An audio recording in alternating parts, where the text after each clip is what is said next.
আমি খাটে ঘুমিয়ে আছি, আর তখনই আমার ফোনটা বেজে ওঠে। হ্যালো, আসসালামু আলাইকুম। ওয়ালাইকুম সালাম। কি করেন আপনি, আর কোথায় আপনি? ও তারিন, তুমি? আমি তো শুয়ে আছি। কয়টা বাজে? ও শিট! তাড়াতাড়ি কলেজে আসো। বলেই ফোন কেটে দিল, আর আমিও ফোনটা রেখে লাফিয়ে উঠে চলে গেলাম ফ্রেশ হতে। ফ্রেশ হয়ে এসে ডাইনিং টেবিলে গিয়ে বসি। কি রে, এত দেরি করে ঘুম থেকে উঠলি কেন? আর বলিও না, কাল রাতে ঘুম আসে নাই আমার। তাড়াতাড়ি নাস্তা দাও তো। তারপর নাস্তা করেই আম্মুকে বিদায় দিয়ে বেরিয়ে পড়ি, আর রাস্তায় দাঁড়িয়ে আছি রিক্সার জন্য। দাঁড়িয়ে নিজের পরিচয়টা দিয়ে দেই। বরাবরের মতো আমি মোহাম্মদ ওবায়দুর রহমান অন্তর, অনার্স 3য় বর্ষে পড়ি। আব্বু আম্মুর একমাত্র সন্তান আমি। আর সকালে যে কল দিয়ে আমাকে জাগিয়ে দেয় সে আমার ভালোবাসা তারিন, যার সাথে আমার 1.5 বছরের সম্পর্ক। আর বাকিটুকু না হয় গল্পেই জেনে নিয়েন। দাঁড়িয়ে আছি অসহায়ের মতো। শালার ভাগ্য এত খারাপ কেন? একে তো লেট, দ্বিতীয়ত রিক্সাওয়ালা মামারাও নাই। অন্তর, আমি দেখলাম কেউ একজন আমাকে ডাক দিল। দেখলাম সে আর কেউ না, আমার ক্লাসমেট ও হারামি বান্ধবী তানিয়া। তবে শুধু ক্লাসমেট ও বান্ধবী বললে হবে না, অন্য একটা পরিচয়ও আছে, আমার বেস্টুর জিএফ। তবে বন্ধুর জিএফ মানে আমার ক্লোজ ফ্রেন্ড, বলতে গেলে বেস্টিও। কিরে এভাবে দাঁড়ায় আছিস কেন? খুশির ঠেলায় আহার এই বেচারা, ওঠ রিক্সায়। আমিও লাফিয়ে রিক্সায় উঠে পড়ি।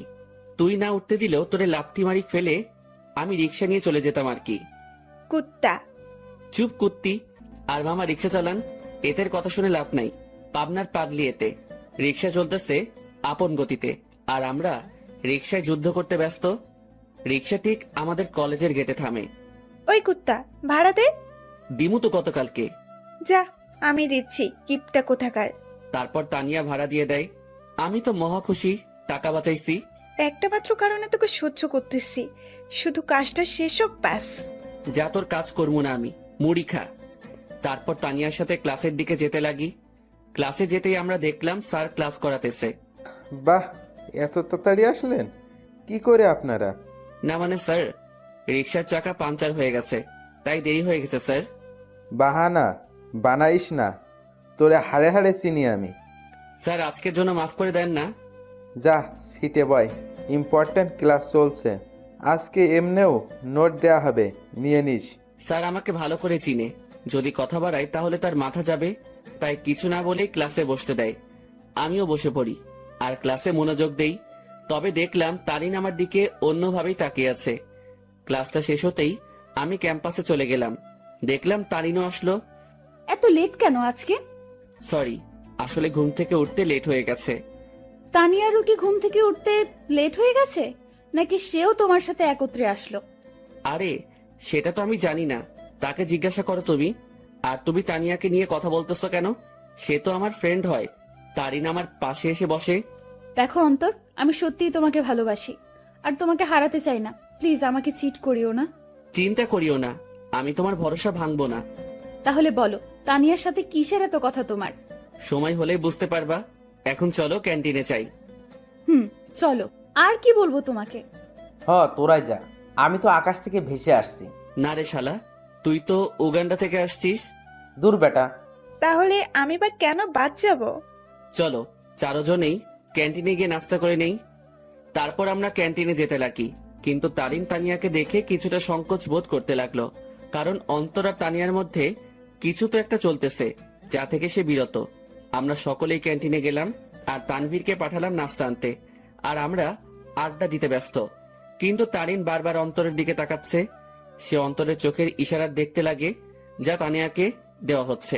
কি এমন কথা তানিয়া ও অন্তরের মধ্যে, যা আমাকে বলা হয়নি? তাদের দুজনের হাবভাব ঠিক লাগতেছে না আমার। অনেকদিন ধরেই তাদের আমি একটু ক্লোজ আসতে দেখলাম। কোনো অন্তর আমাকে ঠকাচ্ছে না তো? যেই করেই হোক, তাদের দুজনের মধ্যে কথাবার্তাগুলো আমাকে জানতে হবে। তানভীর নাস্তা নিয়ে আসে, আর আমরাও মজা করে খেতে লাগি। নাস্তা খাওয়া শেষ করে আমরা ক্যাম্পাসে চলে যাই। আমি দেখলাম তারিন একটু অন্যমনস্ক হয়ে আছে। কি হয়েছে তোমার? এইভাবে অন্যমনস্ক হয়ে আছো কেন? কোনো সমস্যা? কিছুই না। আচ্ছা শোনো, চলো না একটু ঘুরে আসি। সরি, তানিয়ার সাথে একটু কাজ আছে আমার, কাল যাব, কেমন? আচ্ছা ঠিক আছে। অন্তর, আজকে আমাদের কি করার কথা ছিল? জানি, চলো।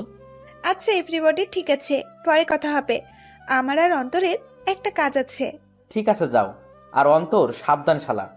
বেশি কথা বলবি তাহলে কিন্তু। আচ্ছা যা শালা মর্গা। আর তানিয়ার খেয়াল রাখবি। বাই। তারপর আমি আর তানিয়া বিদায় নিয়ে চলে গেলাম আমাদের কাছে। অন্যদিকে তানভীর, বল। অন্তর আর তানিয়ার দিকে খেয়াল করছিস তুই? কি হয়েছে তাদের? তাদের হাব ভাব দেখছিস তুই? দেখলাম তো। আমার থেকে তো কোনো কিছুই মনে হলো না। তোর থেকে মনে হবে কিভাবে? তোর বেস্টু বলে কথা। কিন্তু আমার থেকে তানিয়ার অন্তরের হাব ভাব ঠিক লাগছে না। এর উপর আমার পুরো বিশ্বাস আছে ও কোনোদিনও কোনো উল্টোপাল্টা কাজ করবে না। কিন্তু তানভীর, আমার না একটু তাদের হাব ভাব থেকে সন্দেহ হচ্ছে। তুই নেগেটিভভাবে ভাবছিস বলে তোর এমনটা লাগতেছে, কিন্তু পজিটিভলি ভাব, তাহলে দেখবি সব ঠিক লাগবে। কিন্তু তারিনের মনে এখনো অন্তরের প্রতি সন্দেহ আছে, কারণ তারিনকে না বলে সে তানিয়ার সাথে খুব ক্লোজলি ভাবে কথা বলতেছে। এইদিকে আমি আর তানিয়া শপিং মলে চলে আসলাম। আসলে আমাদের কিছু কেনাকাটা করতে হবে, তাই। তো কি কি কিনবি বল? লিস্ট ফুল রেডি করেই আনছি। তাহলে শুরু করে দে। আমরা আমাদের লিস্ট অনুযায়ী শপিং করতে ব্যস্ত। প্রায় আমাদের শপিং শেষ, আর তখনই তানিয়া ডাক দেয়। কিরে, ডাকতেছিস কেন? চল জেন্টস শপে যাব, একটা টি শার্ট নিব।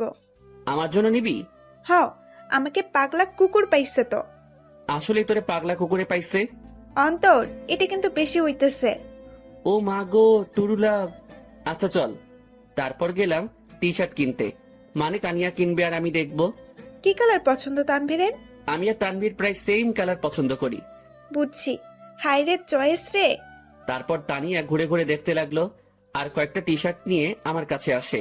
দেখ, এখান থেকে দুইটা সিলেক্ট করে দে। আমিও দুইটা টি শার্ট সিলেক্ট করে দেই, আর সেও কিনে নেই। চল, খিদা লাগছে, কিছু খাওয়াবি?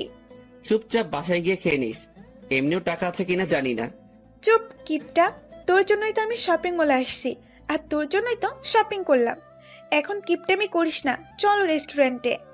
আমি তো শপিং এ টাকা খরচ করলাম, তুই তো শুধু তানভীরের জন্য টি শার্ট নিলি। ওলে বাবারে, টাকা তোর একা যায় নাই, তোর শপিং এ আমি তানভীরের টাকাও আছে। আর এটা তো তোর জানের জন্য করতেছি আমরা। এখন কিপটামি না করে চল তো। বাবা গো, চল বুঝছি, 1 টাকাও বাসায় নিতে দিবি না। তারপর আমরা রেস্টুরেন্টে গেলাম। সেখানে গিয়ে আমরা বসে পড়লাম, আর তখনই তানভীর ফোন দেয়। হ্যালো, কে? শপিং হয়েছে মামা, নাকি আরো বাকি আছে? শপিং শেষ, শুধু লাস্ট জিনিসটা আনলেই সব কমপ্লিট। সেটা আমি আনবো তো সময় মতো, তুই চিন্তা করিস না। আচ্ছা, তারিন কি চলে গেছে? তবে মামা, তোকে আর তানিয়াকে সন্দেহের নজরে দেখতেছে। বলতেছে তোর আর তানিয়ার মধ্যে নাকি কিছু চলতেছে। হ, তাও তার জন্যই। তো কি করিস? আমি কি করবো? যা করার তোর তানিয়া করতেছে, আমারে লুটতেছে রে মামা। আজ যদি তানিয়ার সাথে ব্রেকআপ করতি, তাহলে এই দিন দেখতে হতো না আমার। সমস্যা নাই, তানভীর যদি আমাকে ছেড়ে দেয়, আমিও তোর গলায় পড়বো আর কি। যা লুট হ। আচ্ছা, খাওয়া দাওয়া করে নিয়ে জিনিস সহ তানিয়াকে বাড়ি দিয়ে আসিস। ভাই, তুই এসে নিয়ে যা না। সাথে সাথে তানিয়া আমার থেকে ফোন কেড়ে নিল, আর শুরু করে দিল তাদের প্রেমালাপ। আর আমি বেচারা আমারটার জন্য মরতেছি। তানিয়া তানভীরের কথা শেষ, আর আমাদেরও খাবার চলে আসে। অন্যদিকে তারিন ও তার কিছু বান্ধবীদের নিয়ে একই রেস্টুরেন্টে আসে, যেখানে অন্তর ও তানিয়া উপস্থিত। তারিন, দেখ তো, এটা অন্তর ভাইয়া না? তারিন অন্তরকে তানিয়ার সাথে দেখে প্রায় অবাক হয়ে গেল। তারিন দেখতে লাগলো তানিয়া আর অন্তর হেসে হেসে কথা বলতেছে আর খাবার খাচ্ছে। তারিন তার মোবাইলটা বের করে অন্তরকে কল দেওয়ার জন্য। এইদিকে আমি জানি না প্ল্যান সাকসেস হবে কিনা, তবে আমি আমার কলেজাটাকে খুশি দেখতে চাই। আমরা তো সেটাই চেষ্টা করতেছি অন্তর, তুই চিন্তা করিস না। হঠাৎই আমার কলটা বেজে ওঠে, আর দেখলাম তারিন কল দিছে। আমিও রিসিভ করলাম। হ্যালো। কোথায় তুমি? আমি তো বাসায়। কেন? ও, কি করো তুমি? এই তো আছি। আর কি, মোবাইল নিয়ে। তুমি কি করো? আমিও মোবাইল নিয়ে ব্যস্ত। আচ্ছা, পরে কথা বলি, কেউ রুমের দিকে আসতেছে। Okay bye. তারপর কেটে দিল। কি বলে সে? আমি কোথায় কি করি এইসব? বাদ দে, তাড়াতাড়ি খাবার খেয়ে নে। অন্যদিকে তারিন অন্তরের মিথ্যা কথা শুনে মুখ চেপে কান্না করতে করতে বেরিয়ে যায়, সাথে তার বান্ধবীরাও। ও কেন আমার সাথে এত বড় প্রতারণা করলো? যদি আমাকে ভালো না বেসে থাকে, তাহলে কেন আমার ফিলিংস নিয়ে এইভাবে খেলা করলো সে? আমি কি ওকে ভালোবাসি নাই, নাকি আমার ভালোবাসায় কমতি ছিল? না, এর জবাব ওকে দিতেই হবে। তারিন কোনো মতে তার চোখের পানি ধরে রেখে বাড়ি চলে যায়। এইদিকে, ম্যাডাম চলেন, আজকে এমনিও অনেক কাজ আছে আমাদের। তারপর বিল মিটিয়ে তানিয়াদের বাড়ির দিকে চলে যাই। তবে তানিয়াদের পুরনো বাড়িতে যাই আমরা। তানিয়াদের পুরনো বাড়িতে আসার আগেই তানবীরকে কল দিয়ে আসতে বলে দেই, আর সে এখন উপস্থিত। সব নেওয়া হয়েছে তোর? হয়েছে, জাস্ট লাস্ট জিনিসটাই বাকি। মামা, তারিন কিন্তু তোর উপর সন্দেহ করতেছে। সে মনে করতেছে আমার কলিজার লগে তোর চলতেছে। আমাকে কি পাগলে পাইছে? এই সেমরির সাথে আমার চলবো? ভাই রে ভাই, কি জিনিস রে এটা? আমার লুটি ফেললো। ভাই, একটু দেখে শুনে রিলেশন করতে পারিস না? ওই সাবধান। ঝগড়াঝাড়ি বাদ দে, আর এইগুলো আমাদের দিয়ে বাড়ি যা, আমরা কাজ শুরু করে দিব। ওকে, নেইগুলো, আমি গেলাম। তারপর তাদের জিনিসপত্রগুলো দিয়ে আমিও বাড়ি চলে গেলাম। কই ছিলি তুই? আসিলাম আর কি, মেসেজ দিছিলাম না, দেখো নাই? দেখছি। যা রুমে, আমি তোর জন্য চা আনতেছি। এই না হলে আমার আম্মু আমার কতই না খেয়াল রাখে, আমাকে কতই না ভালোবাসে। হাওয়া দাওয়া বন্ধ কর। আমিও রুমে চলে গেলাম আর একটু ফ্রেশ হয়ে সেই খাটে লেটিয়ে পড়ি। আর আজকের পার্টির জন্য উত্তেজিত। আসলে প্রায় এক সপ্তাহ আগ থেকে আজকের দিনের জন্য প্ল্যান করতেছি আমি, তানবীর ও তানিয়া। কারণ আজ আমার কলিজাটার জন্মদিন, তাই চিন্তা করলাম ওর জন্য সারপ্রাইজ বার্থডে পার্টি অ্যারেঞ্জ করে তারিনকে সারপ্রাইজ দিব আমি। আমি শিওর তারিন আজকে সেই লেভেলে চমকেও যাবে, ও খুশিও হবে। কারণ আমি জানি তারিন আমাকে কতটা ভালোবাসে। আম্মু চা নিয়ে আসে। আসলে দুপুরে চা খাওয়ার অভ্যাস, তাও রং চা। কি রে, আজকে তোর চেহারায় অন্য কিছুই দেখতে পাচ্ছি আমি। কি ঘটিয়ে আসলি আবার? দূর, কই কি ঘটাইছি আমি? সত্যি করে বল, কি ঘটিয়ে আসলি তুই? তোর চেহারায় আজ অন্য কিছুই বলতেছে আমাকে। ধুর আম্মু, বললাম তো কিছুই ঘটাই নাই। যাও, কথাই বলবো না। বলিস না, আমি গেলাম। তুই তোর রং চা শেষ কর। তারপর আম্মু চলে যায় আর আমিও রং চা শেষ করলাম। আর আজকে কি কি হবে সেটা নিয়ে ভাবতে লাগলাম। অন্যদিকে তারিন বালিশে মুখ গুজে কান্না করতে ব্যস্ত, কারণ সে অন্তরকে তানিয়ার সাথে রেস্টুরেন্টে দেখলো। আর যখন সে অন্তরকে কল দেয় ও জিজ্ঞাসা করে, তখন অন্তর তাকে মিথ্যা বলে। সে অন্তরের এইসব নিয়ে ভাবতে লাগে আর চোখের পানি ফেলতে লাগে। সন্ধ্যাবেলা আমিও রেডি হয়ে নিলাম, দেখলাম তানিয়া কল দিছে। হ্যাঁ বল। কই তুই আসবি না? আমি না আসলে আমার তারিনকে কেক কে খাওয়াবে, ও লাগাবে। আচ্ছা, তানবীর কি গেছে কেক আনতে? তুই তাড়াতাড়ি আয়। বলেই কল কেটে দিল। আমিও মোবাইল আর ওয়ালেট নিয়ে বাসা থেকে বেরিয়ে পড়লাম। আমি চলে গেলাম সেই জায়গায়, সেখানে আমাদের বার্থডে পার্টি হবে। আর সেটা হলো তানিয়াদের পুরনো বাড়ি। আসলে তানিয়ার পরিবার আমাদের চিনে, আর তানিয়া ও তানভীরের বিয়েও ঠিক হয়ে আছে। কারণ তানিয়া ও তানভীরের বাসায় তাদের সম্পর্ক মেনে নেয়। আমিও দরজার কাছে গিয়ে নক দেই। কিরে, আসছিস? হ, আজকে সেই মজা হবে। আমি তো আর ওয়েট করতে পারতেছি না। ভেতরে চল তো।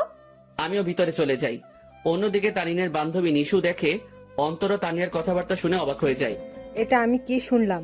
অন্তর ভাইয়া তানিয়া আপুর সাথে উনি এত নিচু মানুষ তা আমার জানা ছিল না। আমি এখনই তারিনকে বলবো এই সব। নিশু তার মোবাইল বের করে আর তারিনকে কল দেয়। হ্যালো তারিন, শোন, কথা আছে। বলো। তারপর নিশু যা যা শোনে সব বলে। যা শুনে তারিন এবার রেগে যায়। আয় জানোয়ারের বাচ্চা, আমি এবার ছাড়বো না। আমি এর শেষ দেখেই ছাড়বো। তুই সেইখানেই থাক, আমি এক্ষুনি আসতেছি। তারপর কল কেটে দেয় আর তারিনও রেগে ঘর থেকে বের হয় অন্তরকে সাহায্য করার জন্য। তারিন ও তার বান্ধবী নিশু মিলে ঘরের দরজায় গিয়ে কান পেতে শুনে। এইদিকে আমি আর তানিয়া মিলে হলরুমে যা যা করা বাকি ছিল তা করলাম। আমিও তাড়াহুড়ো করতে গিয়ে সেখানে থাকা সোফার টেবিলের উপরে একটা বোতল ছিল, সেটা ধাক্কা খেয়ে তানিয়ার গায়ে পড়ি। আউ! সরি। এত তাড়াহুড়ার কি আছে, আস্তে আস্তে কর। ওকে। অন্যদিকে তারিন তাদের কথাগুলো শুনে মুখ চেপে কান্না করতে লাগলো। আর নিশু প্রায় অবাক হয়ে গেল এই সব শুনে। অন্তর ভাইয়া এত নিজ আর নোংরা প্রজাতির মানুষ হবে তা কল্পনাও করতে পারি না আমি। কুত্তার বাচ্চা, জানোয়ার, নরপশু, তুই তো আজকে শেষ। তারপর তারিন জোরে জোরে দরজা নক করতে লাগে। এইদিকে মনে হয় ও চলে আসছে। ওরে আমার লজ্জাপতি, এত লজ্জা পাইস না। তোর লজ্জা দেখে না লজ্জাও ইনসাল্টেড ফিল করবে। কুত্তা, তোর সাথে কি এমন দুশ্মনী করলাম, কথায় কথায় ইনসাল্ট করিস? যা দরজা খোল। আমিও গিয়ে দরজা খুললাম। দরজা খুলে থ হয়ে গেলাম, কারণ তারিন ও নিশু উপস্থিত। তোমরা সাথে সাথে তারিন আমার কলার ধরে আমাকে ছুঁড়ে মারে ফ্লোরে। কুত্তার বাচ্চা, জানোয়ার, শয়তান, বেয়াদব, লম্পট, বখাটে, প্লে বয়, আমার সাথে কি করে এসব করতে পারলি তুই? সাথে সাথে তারিন তার জুতা খুলে আর আমার গালে মারতে থাকে। জানিস আমি তোকে কতটাই না ভালোবাসছি, কিন্তু তুই যে এমন হবি কে জানতো? তারিন, কি করছিস তুই এইসব? চুপ, বেয়াদব নষ্টা মেয়ে।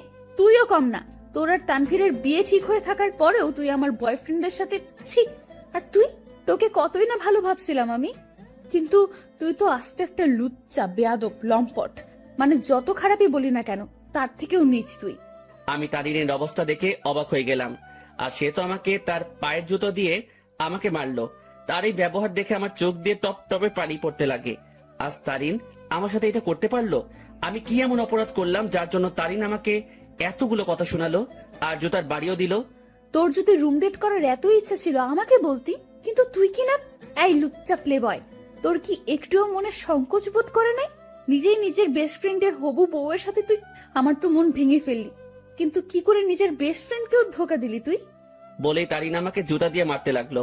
সি ভাইয়া, আপনি এত নিচু প্রজাতির মানুষ হবেন তা আমার জানা ছিল না। আপনি জানেন তারিন সবসময় আপনাকে নিয়ে কথা বলতো, সবসময় আপনাকে নিয়ে কতই না স্বপ্ন ছিল তার, কিন্তু আপনি কি না। সি ভাইয়া, আপনাকে দেখে আমার ঘৃণা হচ্ছে। তাদের কথাগুলো শুনে আমি চোখ দিয়ে পানি ফেলছিলাম। আজ তারিন আমাকে এইভাবে অপমান করলো। আমি তো কোনো অন্যায় করি নাই, তাহলে কি বলতেছে তারিন এইসব? সত্যি কলিজাটা ফেটে যাচ্ছে আমার। জানিস তোকে কি করা দরকার? তোকে জুতার মালা পরায় এলাকায় ঘুরানো দরকার। দাঁড়া, আমি পুলিশকে কল দিচ্ছি। আর তখনই তানভীর কেক নিয়ে উপস্থিত হয়। সে আমাকে এভাবে পড়ে থাকতে দেখে ও তারিনকে এখন এখানে দেখে অবাক হয়ে যায়। এই অন্তর, এইভাবে পড়ে আছিস কেন? আর তারিন এখন এখানে কি করতেছে? তানভীর, আমি তোকে আগেও বলেছি এই জানোয়ার ও তোর নষ্টা হবু বউয়ের মাঝে অনেক কিছু চলতেছে, কিন্তু তুই বিশ্বাস করিস নাই। কিন্তু দেখ, আমার সন্দেহ ঠিক সত্যিই হইছে। আজ আমিও নিশু মিলে হাতে নাতে ধরছি এই দুইটাকে। তারা এখানে তাদের কীর্তিকলাপে ব্যস্ত ছিল, আর আমাকেও তোকে ঠকাচ্ছিল তারা দুজন মিলে। তানভীর কথাটা শুনে অবাক হয়ে যায়, তবে তানভীর অবাক হয় তারিনের কথাগুলো শুনে। এই কি বললি তুই? অন্তর আর তানিয়ার মাঝে কি চলতেছে? দেখ তুই, তাদের দুইটাকেই তানিয়ার পুরনো বাড়িতে ধরছি আমরা। দেখ, পুরনো বাড়িতে এসে তারা তাদের প্রেম লীলা চালাচ্ছিল, কিন্তু আজ ধরা খেয়ে গেল দুই নষ্টা। সাথে সাথে তানভীর দিল তারিনকে কষে এক থাপ্পড় খেয়ে তারিন ফ্লোরে পড়ে যায়। দেখলাম তানভীর রেগে আছে, আমিও উঠে তানভীরকে ধরি। অন্তর, ছাড় আমাকে। এই মেয়ে কাকে কি বলতেছে? তারিন তানভীরের দিকে গাল হাত দিয়ে তাকিয়ে আছে, আর নিশু অবাক চোখে তানভীরের দিকে তাকিয়ে আছে। তানভীর আমার থেকে নিজেকে ছাড়াই নাই আর তারিনের চুলের মুঠি ধরে দাঁড় করায়। এই, তুই কাকে কি বলছিস? আর কি বললি তুই? তারা এখানে এসে তাদের প্রেম লীলা চালাচ্ছিল, তাই না? আয় আমার সাথে তুই। তারিনের চুলের মুঠি ধরে হলরুম দেখাতে লাগে। এই দেখ, তারা আসলে কি করতেছিল। তোর জন্মদিন উদযাপন করার জন্য সে আজ থেকে 7 দিন আগে থেকেই তোকে খুশি করার জন্য আমাকে ও তানিয়াকে নিয়ে প্ল্যান করে। সে তোর হাসি মুখটা দেখার জন্য দেখ কি করছে। চারদিকে ভালো করে তাকিয়ে দেখো। তারিন ভালো করে দেখে পুরো হলরুম দেখে যা সম্পূর্ণভাবে সাজানো। সেখানে বেলুন, জরি কাগজ ও বিভিন্ন কাগজের কারুকার্য দিয়ে সাজানো। তারপর তানভীর তারিনের চুলের মুঠি ধরে বার্থডে অলবোর্ড দেখায়। কি, ওরা তো এখানে নষ্টামি করতে আসছে, তাহলে এই সব কোনো প্রয়োজন ছিল? উত্তর দে। তানভীর আবার তারিনকে চুলের মুঠি ধরে কেকের প্যাকেটের কাছে নিয়ে যায়। দাঁড়া, তাদের নষ্টমী আরও একটা নমুনা দেখায় বলেই সে প্যাকেট খুলে দেখায়। দেখ, তাদের নষ্টামি উদযাপন করার জন্য বার্থডে কেক আনে, যেটা তো সুন্দর করে লেখা আছে হ্যাপি বার্থডে তারিন।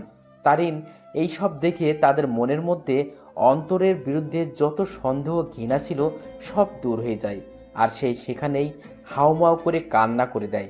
কিরে, এখন কান্না করতেছিস কেন তুই? আরও দেখবি তাদের নষ্টামির নমুনা। আসলে তোদের মতো মেয়েরা না ভালোবাসতেই জানে না।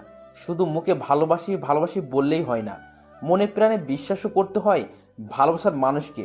কিন্তু তুই কি করছিস? খালি সন্দেহ। হ্যাঁ, আমার বেস্টু খারাপ, কারণ সে তাকে খুশি করতে চেয়েছিল, আর আমি আমার সেই খারাপ বন্ধুকে নিয়ে গর্ব করি, কারণ সে মানুষকে ঠকায়নি কোনো দিনও। সে সব সময় সবাইকে হাসি খুশি দেখতে চায়, কিন্তু আড়ালে সে নিজেই কান্না করে যেত, কিন্তু যখন তুই তার জীবনে আসছিস সে মনে করছিল সেও এখনো হাসি খুশি থাকবে, কিন্তু তুই আজকে তাকে সবচেয়ে বড় কষ্ট দিয়ে দিলি। হ্যাঁ, আমার বন্ধু জানোয়ার, কারণ সে তোকে হাসাতে চেয়েছিল, যার প্রতিদান আজ তুই দিয়ে দিলি। তানভীর, অন্তর কোথায়? নিশু, অন্তর কোথায়? নিশু চুপ হয়ে আছে। তানভীর সাথে সাথে বাইরে দৌড় দেয় অন্তরকে খোঁজার জন্য, কিন্তু অন্তরকে পায়নি সে। তারিন সেখানে কান্না করতে করতে বসে পড়ে। তারিন, ছি, তুই এত নিস মন মানসিকতার মেয়ে, তা আমার জানা ছিল না। কিভাবে তুই এ ভাবলি? অন্তর আমাকে বান্ধবী মানে তো ঠিকই, সাথে ও আমাকে মন থেকে সম্মানও দেয়। আর তুই কি না, অন্তর তোর জন্য কতই না কি করতে চাইছিল। সে চাইছে তোকে সারপ্রাইজ বার্থডে পার্টি দেবে, কিন্তু তুই তাকে কি দিলি? অনেক অপমান ও জুতার বাড়ি। কি করে পারলি তুই এইসব ভাবতে? অন্তর তোকে কতটা ভালোবাসে তা আমি আর তানভীর ভালো করেই জানি, কিন্তু তুই ভালো যেহেতু বেসেছিস, তাহলে একটু ভালোবাসার মানুষকে বিশ্বাস করতে শেখ, সন্দেহ না। আমার মনে হয় না তুই অন্তরকে কোনো দিনও ভালোবেসেছিস, কিন্তু সে তোকে মনে প্রাণে ভালোবেসেই গেল। তানভীর বাইরে থেকে আসে। অন্তরকে পাইছো? না, তুমি একটু কষ্ট করে বাড়িতে খুঁজে দেখো তো। আর এই, তুই বের হ বাড়ি থেকে। তানভীর তারিনকে টেনে বাড়ি থেকে বের করে দেয়, সাথে নিশিও বেরিয়ে যায়। আর তানভীর ও তানিয়া মিলে পুরো বাড়ি খুঁজে দেখে, কিন্তু অন্তরকে খুঁজে পেল না। তারিন বাইরের রাস্তায় বসে বসে হাউমাউ করে কান্না করতে লাগে। সে আজ তার সন্দেহের জন্য তার অতি প্রিয় একটা জিনিসের কাছে ঘৃণার পাত্র হয়ে গেল। কি করে আমার মাথায় এসব আসলো? কেন আমি অন্তরকে সন্দেহ করলাম? যে আমাকে বলেছিল আমাকে কোনোদিন ঠকাবে না, কিন্তু আমি তাকে বিশ্বাস না করে তাকে অনেক কথা শোনালাম, খুব জুতার বাড়ি দিলাম। ছেলেটা তো আমাকে হাসি খুশি রাখতে চেয়েছিল, কিন্তু আমিই ওকে কাঁদিয়ে দিলাম। বলে সে আরো কান্নায় ভেঙে পড়ে। এইদিকে আমি মেইন রোডে চলে আসলাম। আজ আমাকে আমার ভালোবাসা ভালোই একটা শিক্ষা দিল, আর বুঝিয়ে দিল আমি তার মনে কোনোদিনও জায়গা করে নিতে পারলাম না। আমি তার মনে বিশ্বাস জোগাতে পারলাম না। হয়তো আমারই ভুল ছিল, আগে তার মনে বিশ্বাস জোগানোটা দরকার ছিল। পরে না হয় তার জন্য কোনো কিছু করতাম। হয়তো আমার ভালোবাসায় কমতি ছিল, যার পরিণাম জুতার বাড়ি পেলাম। না, আর কোনোদিনও কাউকে ভালোবাসবো না, আর মনে আঘাত চাই না। আমি তারিনকে পেয়ে মনে করেছিলাম আমার দুঃখ কষ্ট ওর সাথে শেয়ার করব। মনে করলাম ও আমাকে বুঝবে, কিন্তু আমি ভুল ছিলাম। থাক, আর কাউকে ভালোবাসার প্রয়োজন নেই, আমি একাই ঠিক আছি। আর যদি কাউকে প্রয়োজন হয়, আমার বেস্টু ও আমার হৌভাবি আছে না, কিন্তু না আর কাউকে বিশ্বাস করব, না কাউকে মন দিব। কেউ চাই না, আমার শুধু পরিবার ও বান্ধবীদের নিয়ে থাকবো আমি মেইন রোডে হাঁটতে লাগলাম, মনকে শান্ত ও বোঝানোর জন্য যে তার জন্য কোনো ভালোবাসা নেই, আছে শুধু সন্দেহ আর সন্দেহ। আমিও মেইন রোডে যতদূর পারলাম হাঁটতে লাগলাম। কি বা করব আমি? ভাঙা মনকে সান্ত্বনা দিতে চাচ্ছি। আমি চিন্তা করছিলাম মনের মতো একজন পেয়ে তাকে নিয়ে আমি হাসি খুশি থাকবো, কিন্তু ভাগ্য একটা মোড় দিয়ে দিল। রাত 11টা বাজে, আমি এখনো রাস্তায় হাঁটছি আর চোখের পানি ফেলছি।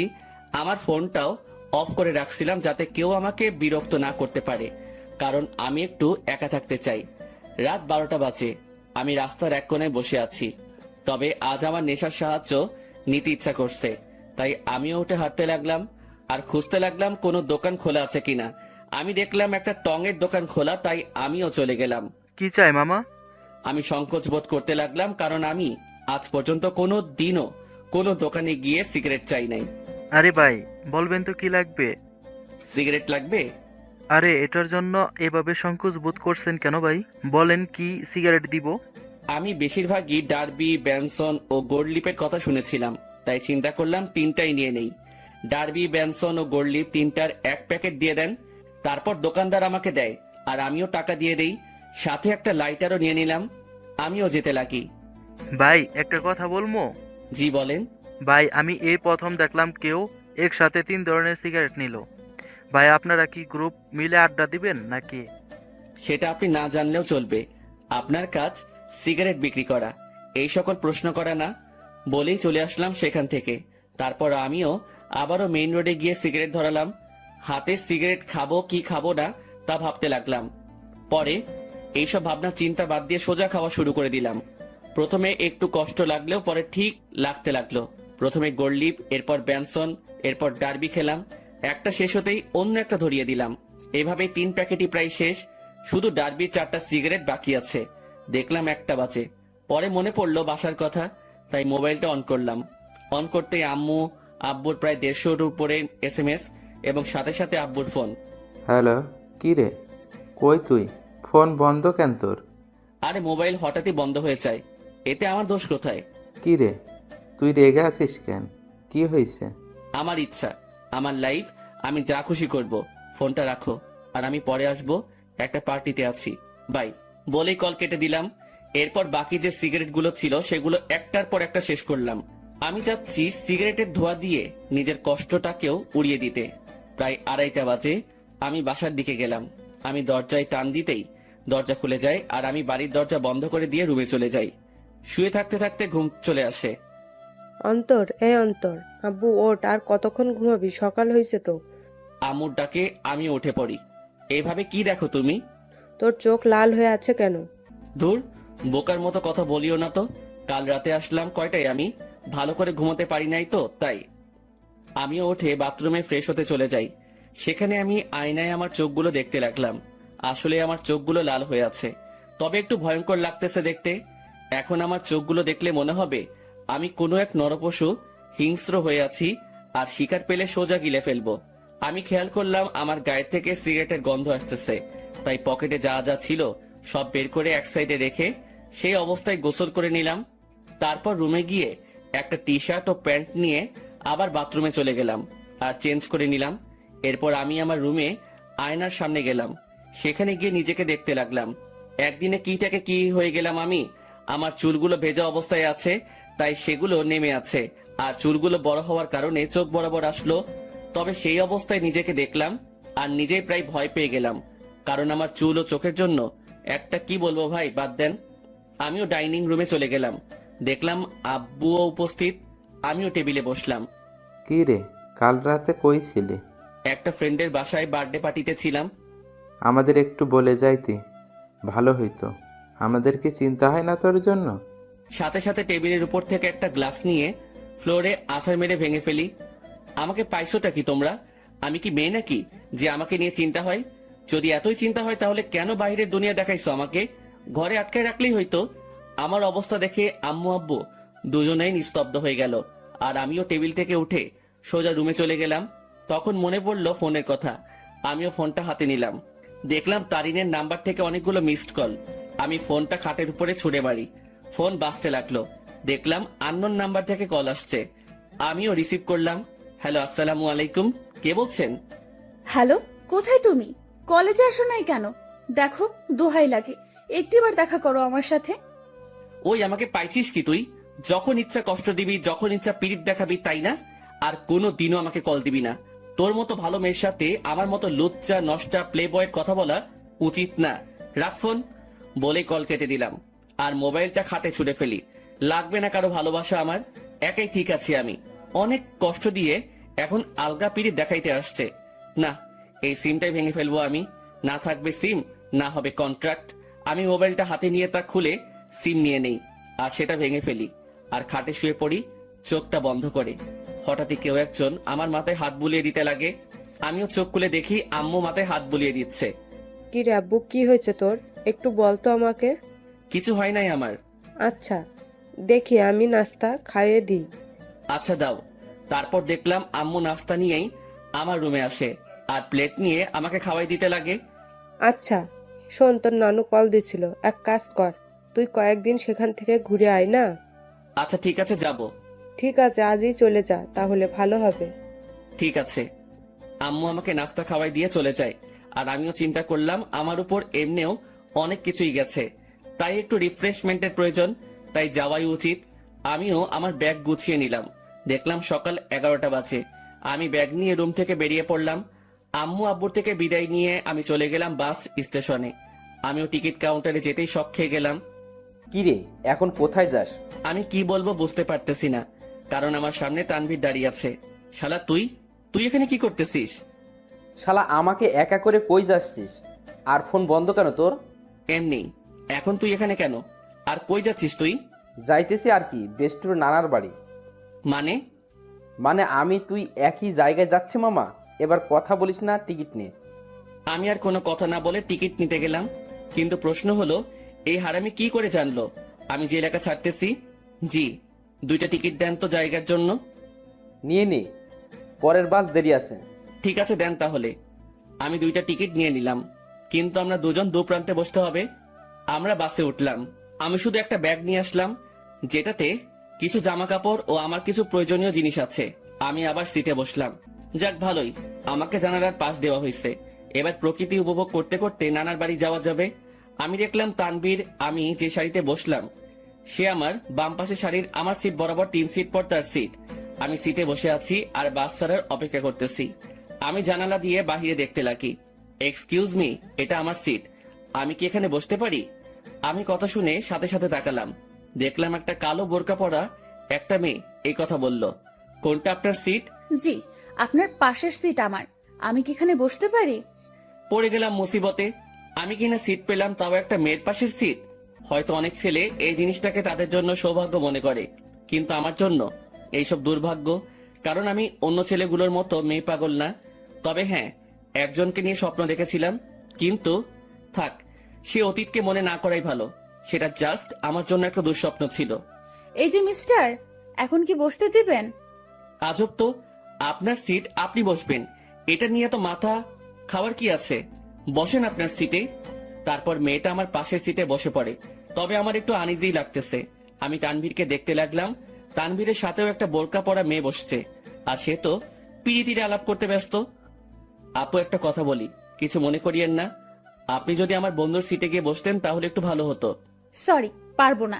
আমি আমার সিট ছাড়া অন্য কোথাও বসি না, এটা সম্ভব না। বাপরে বাপ, কি জিনিস রে ভাই! একটা ছেলে পাশে বসছে, আমি ছেলে হয়েও তার জন্য একটু সুবিধার জন্য কথা বললাম, আর সেই কিনা গাড়ি স্টার্ট করলো।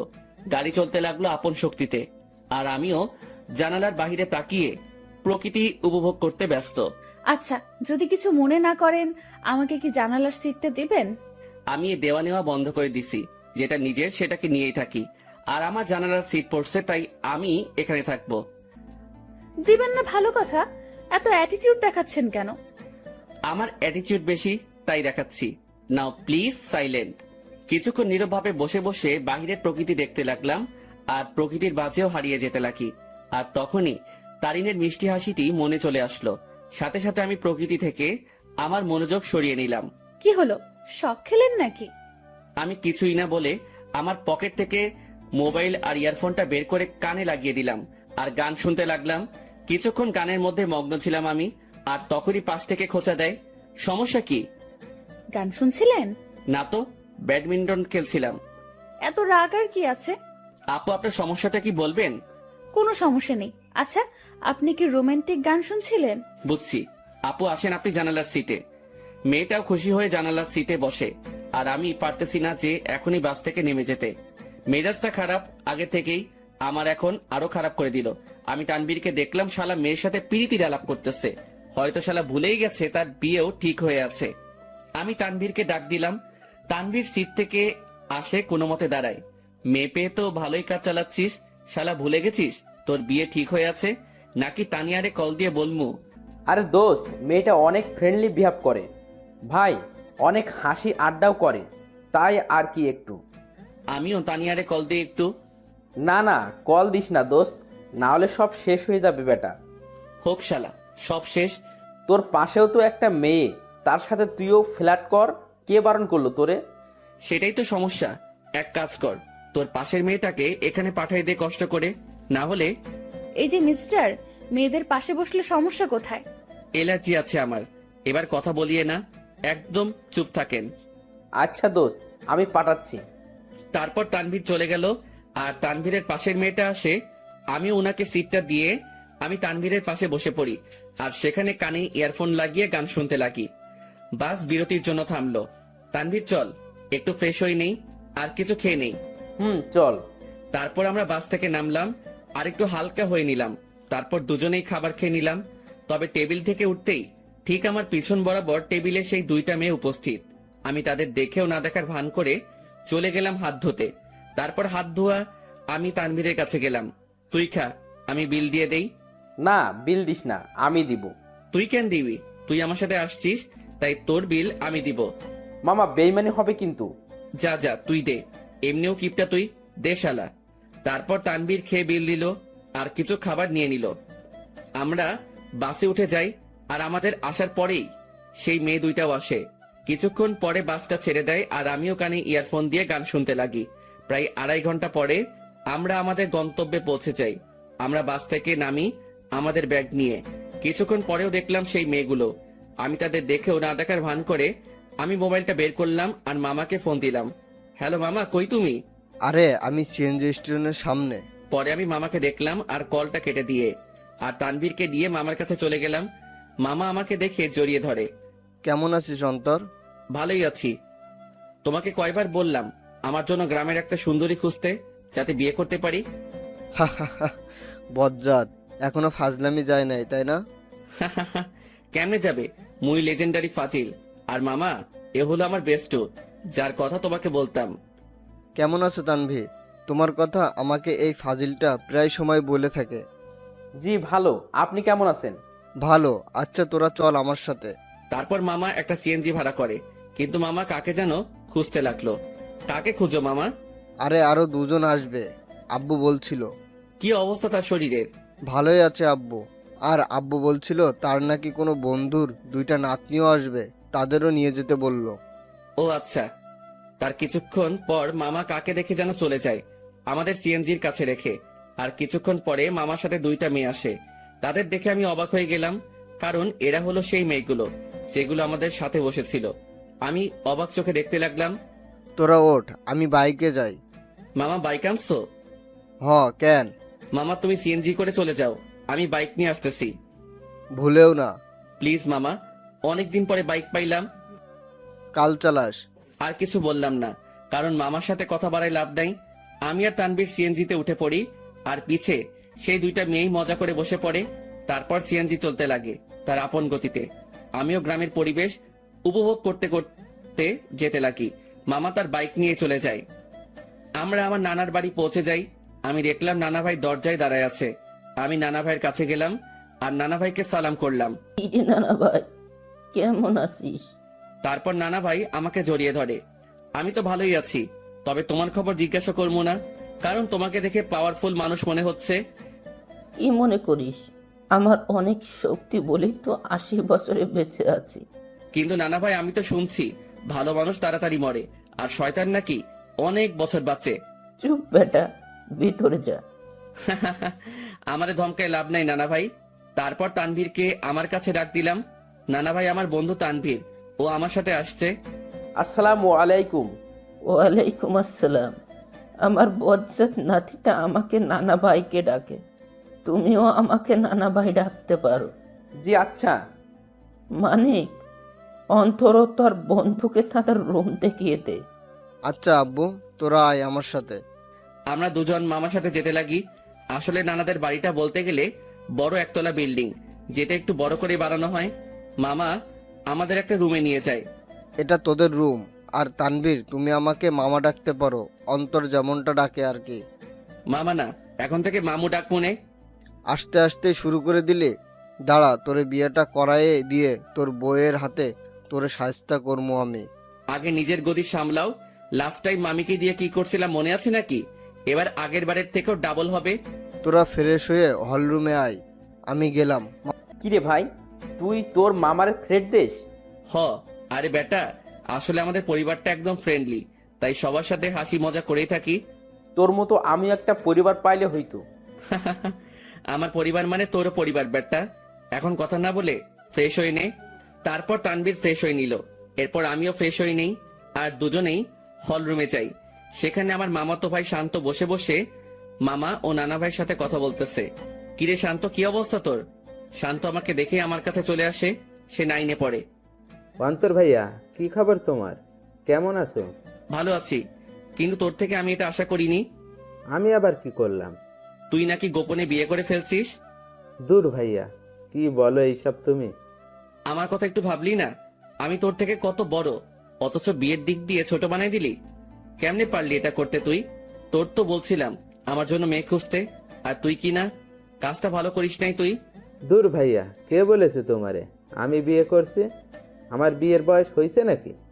আজকালকার পোলাপানগুলো বিশ্বাস নাই, বড় ভাইরে রেখে তারাই গোপনে কাজ সেরে ফেলে। আল্লাহ কোন যুগে আনলা তুমি আমারে? তোদের কথাবার্তা শেষ হলে নাস্তা কর। ও মামি, তোমার জামাই আমাকে বাস স্টেশনে মারছে। নাউজুবিল্লা, কিরে বেটা, আমি তোরে কই মারলাম? এই, তুমি অন্তরের গায়ে হাত দিছো? অন্তর আসতে না আসতেই কি মামারে এভাবে মারবি নাকি? তোর জ্বালায় আর বাঁচমু না আমি। আব্বুরে আগেই বলছিলাম এই শয়তানটা যদি আসে আগেই আমাকে বলে দিতে, যাতে বনবাসে ভাগতে পারে। মামার কথা শুনে সবাই হেসে দিল। নানা ভাই, নানু কই? কি আমার উপর ডাক নাকি নানু? হ্যাঁ, তার আদরের ছেলেরে কষ্ট দিবি আর সেই মনে হয় তোরে এমনি এমনি ছাড়ি দিব? কিছু মনে হয় বলতে হবে। তো নানু তার রুমে, আসলে শরীর একটু অসুস্থ তো, তাই রুম থেকে কম বের হয়। আচ্ছা, তাহলে আমি দেখা করে আসি। তারপর আমি নানু রুমের দিকে যেতে লাগি। নানু রুমের দিকে যেতেই আমি কিছু কথাবার্তা শুনতে পেলাম। নানু, আমি অনেক বড় ভুল করে ফেলেছি নানু। এখন ও আমাকে দুই চোখেই দেখতে পারে না। তুমি চিন্তা করিও না, আমাকে নানু ডাকছো না, আমি সব সামলে নিব, তুমি কান্না থামাও। আমি বুঝতে পারলাম নানু রুমে অন্য কোনো মহিলা বা মেয়ে আছে, তবুও এটা ফ্যাক্ট না আমার জন্য। আমি যেহেতু আসছি তাই দেখা করবই, কারণ নানু আমাকে ইগনোর করবে না। তার কাছে আমি আগে, বাকি সবাই পরে। নানু, দরজা খুলে যায়। আর দেখলাম নানু দরজা খুলে নানু আমাকে জড়িয়ে ধরে। কেমন আছো নানু? ভালো, তুই কেমন আছিস? আমি তো ভালোই। আয় ভিতরে আয়। আমি নানুর সাথে ভিতরে গেলাম। আমি ভিতরে যেতেই দেখলাম আমাদের সাথে বোরকা পরা যে দুইটা মেয়ে আসছিল তারা রুমে উপস্থিত। নানু ভাই, বয় তুই। বোরকা পরা দুটো মেয়ে বলল, আচ্ছা নানু, আমরা যাই, পরে কথা বলবো আপনার সাথে। ঠিক আছে, যাও, আর চিন্তা করিও না, আমি সামলে নেব, কান্না করিও না, কেমন? তারপর রুমে থাকা দুইটা মেয়েই চলে যায়। নানু মেয়েগুলোকে আর কান্নাকাটি করতেছিল কেন? আর বলিস না, একটু পারিবারিক সমস্যা, তাই আর কি। তো নানু ভাই, অবশেষে তোকে দেখলাম আমি, এবার শান্তিতেই মরতে পারবো আমি। নানু, কি উল্টাপাল্টা কথা বলো তুমি? এই সব বলা বাদ দাও তো। আচ্ছা নানু ভাই, বাদ দিলাম, এখন এটা বল, কেমন আছিস? আমি তো ভালোই আছি। তা তো দেখতেই পারতেছি, মনে অনেক কষ্ট নিয়ে সকলের সামনে ভালো আছিস দেখছি। মানে? কিছু না, বাদ দে। আমি নানুর সাথে নানুর রুমেই অনেকক্ষণ যাবত কথা বলি। অন্তর, একটা কথা শোন। জি নানু, বলো। মানুষ মাত্রই ভুল, তাই ভুল করবে, তাই বলে তাকে ক্ষমা করে দেওয়াই ভালো। কথাটা ঠিক বুঝলাম না নানু। আচ্ছা থাক, যা, রাত হইছে, খাবার খেয়ে নে। তুমি খাবা না? খাবো তো, তবে তোর মামি, আমি আর বাসায় আরো দুজন মেহমান আসছে, তাদের সাথে খাবো আর কি। আচ্ছা ঠিক আছে। তারপর আমি নানুর রুম থেকে চলে যাই আর হল রুমে যাই। সেখানে দেখি নানা ভাই, মামা ও তানভীর কথা বলতেছে। ভালোই তো, বহুত ভালো আলাপ চলতেছে মনে হয়। আমাকে দেখেই তারা হতাশ হয়ে যায়। বুঝলাম না কেন। আজব তো, এইভাবে কি দেখো? আমি কি ভূত নাকি? ভূতের চেয়ে কম নাকি তুই? এই মামু, মেজাজ খারাপ কইরো না, না হলে কিন্তু। কি করবি তুই? গ্রামের একটা মাইয়ারে কিডন্যাপ করে বিয়ে করে চলে আসমো। আমার কথা শুনে সকলেই হাসতে লাগে, তবে আমিও উপর দিয়ে হাসতে লাগি, কিন্তু ভিতর দিয়ে থাক বাদ দেই এইসব। আমার জন্য কি অন্যদের হাসি ঠাট্টা বন্ধ করব নাকি? মামি আমাদের খাবারের জন্য ডাক দিল আর আমরাও চলে গেলাম খাবার খেতে। ভাই, শীতকাল, গায়ে আমার কোট আছে, তারপরেও একটু শীত লাগছে। রাতের খাবার খেয়ে নিলাম আমরা। আমিও চিন্তা করলাম রাতের বেলা একা একা হাঁটার। আমি আস্তে করে বাহিরের দিকে যেতে লাগি। কিরে, চোরের মতো কই যাস? যা শালা, ধরা খেয়ে গেলাম। না মানে একটু বাহিরে যাব মামা। অন্তর, বাইরে প্রচুর ঠান্ডা। অসুবিধা নাই, একটু যাই, চলে আসবো তো। ঠিক আছে, যা, তবে দরজা লাগিয়ে দিবি। তুই দরজার কাছে আসলে আমাকে একটা কল দিস, আর তানবীরকে নিবি। না মামা, তানবীর এমনিও জার্নি করে আসছে, ক্লান্ত সে, তাই তাকে না নেওয়াই ভালো। আমি মামার সাথে কথা বলেই বাহিরে চলে আসি, আর পকেট থেকে মাস্কটা বের করে পরে নেই, আর কোটটাও মাথায় দিয়ে দেই। আমি হাঁটতে লাগলাম, আর হাঁটতে হাঁটতে একটা দোকানের কাছে চলে গেলাম। আর সেখানে যেতেই মাথায় আসলো সিগারেটের কথা। মুখে মাস্ক আর হুডি, আর সেই অবস্থায় দোকানে চলে গেলাম। আরেক প্যাকেট ডার্বি নিয়ে নেই, সাথে ম্যাচও। সেটা নিয়েই আমিও চলে যাই এক নির্জন জায়গায়, মানে বলতে গেলে পুকুর পাড়।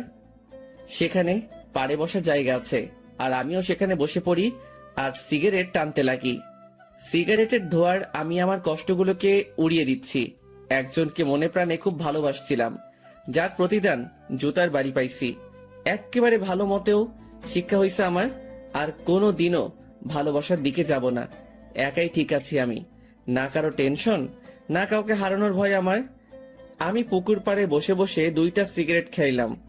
আসলে পরিবেশটা আমার খুব ভালো লাগতেছে, কারণ চাঁদ রাত, আবার পুকুর পাড়ে, সেখানে পরিবেশটা খুবই দারুণ লাগতেছিল আমার।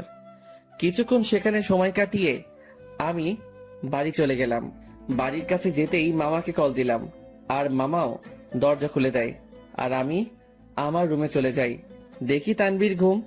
আমিও আমার মোবাইলটা চার্জ দিয়ে ব্যাগে সিগারেট ও ম্যাচ ঢুকিয়ে রাখি, আর গায়ে কম্বল দিয়ে ঘুম।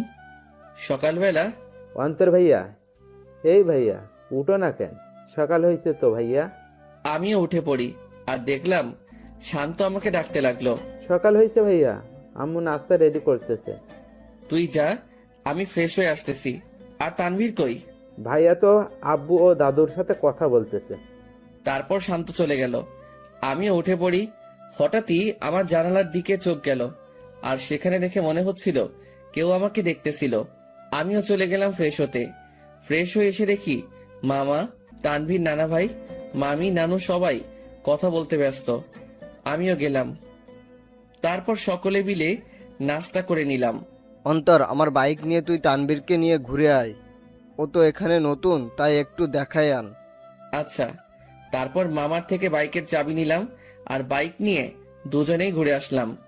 আমরা যে গ্রামে থাকি সেখানে প্রায় সব জায়গায় চাষ করার জন্য মাঠ ও পুকুর, কিন্তু দুঃখের কথা আমি সাঁতার পারি না, কারণ আমি জীবনের 100 ভাগের 80 ভাগই শহরেই কাটাইছি। বাকি 20 ভাগের মধ্যে 7 ভাগ বলতে পারেন ট্যুরে গিয়ে, আর বাকি অংশ শহরেই। তবুও গ্রামটা ভালো করে চিনি। যতদিন গ্রামে ছিলাম ততদিন মামার সাথে গিয়ে গ্রামে ঘুরতাম। সকালবেলা আমি আর তানভীর অনেকক্ষণ ঘোরাঘুরি করলাম, আর দুপুরের দিকে আসলাম।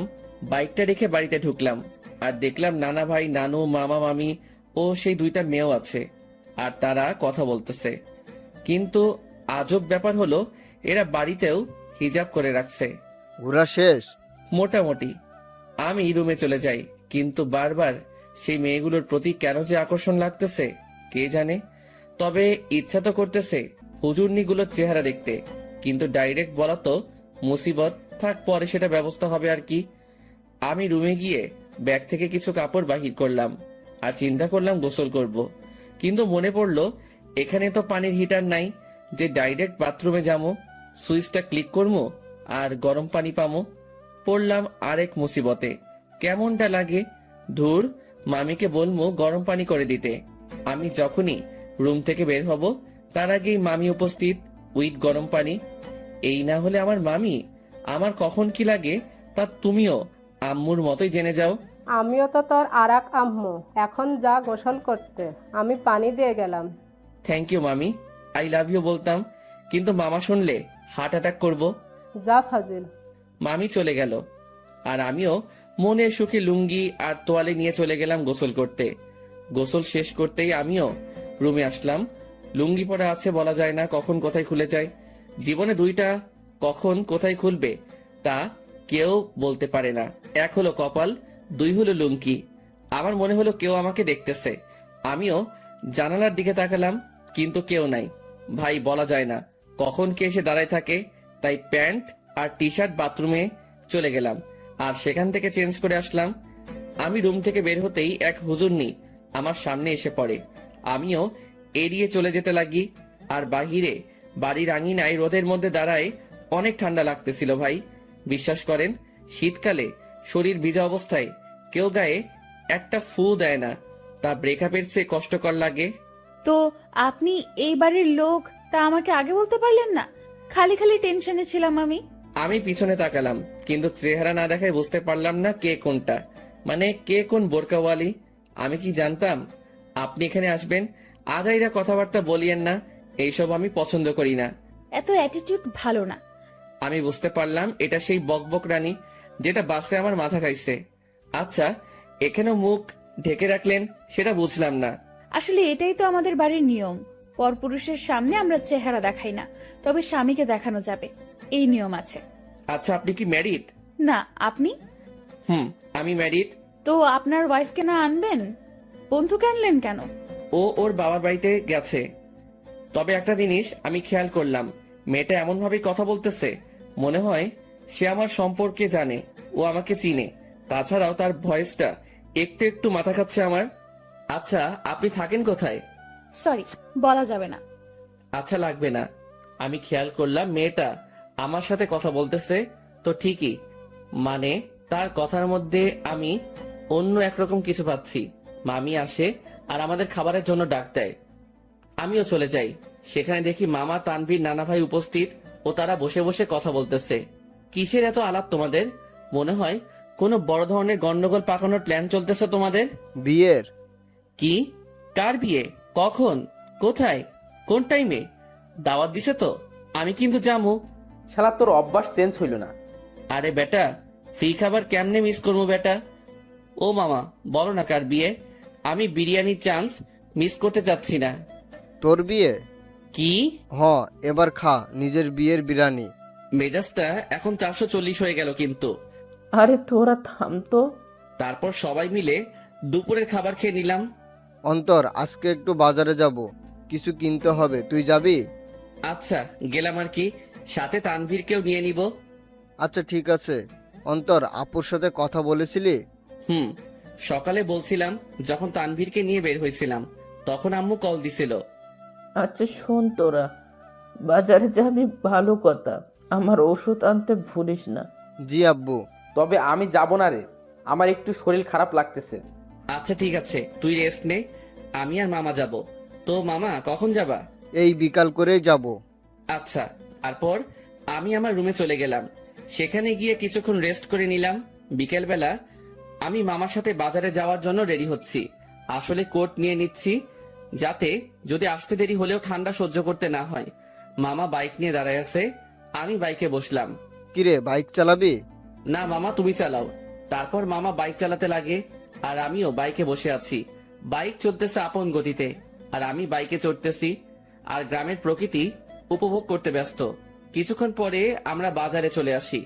মামা আমাকে নামিয়ে একটা জায়গায় বাইকটা রেখে আসে। আচ্ছা মামা, কি কি নিবা বাজার থেকে?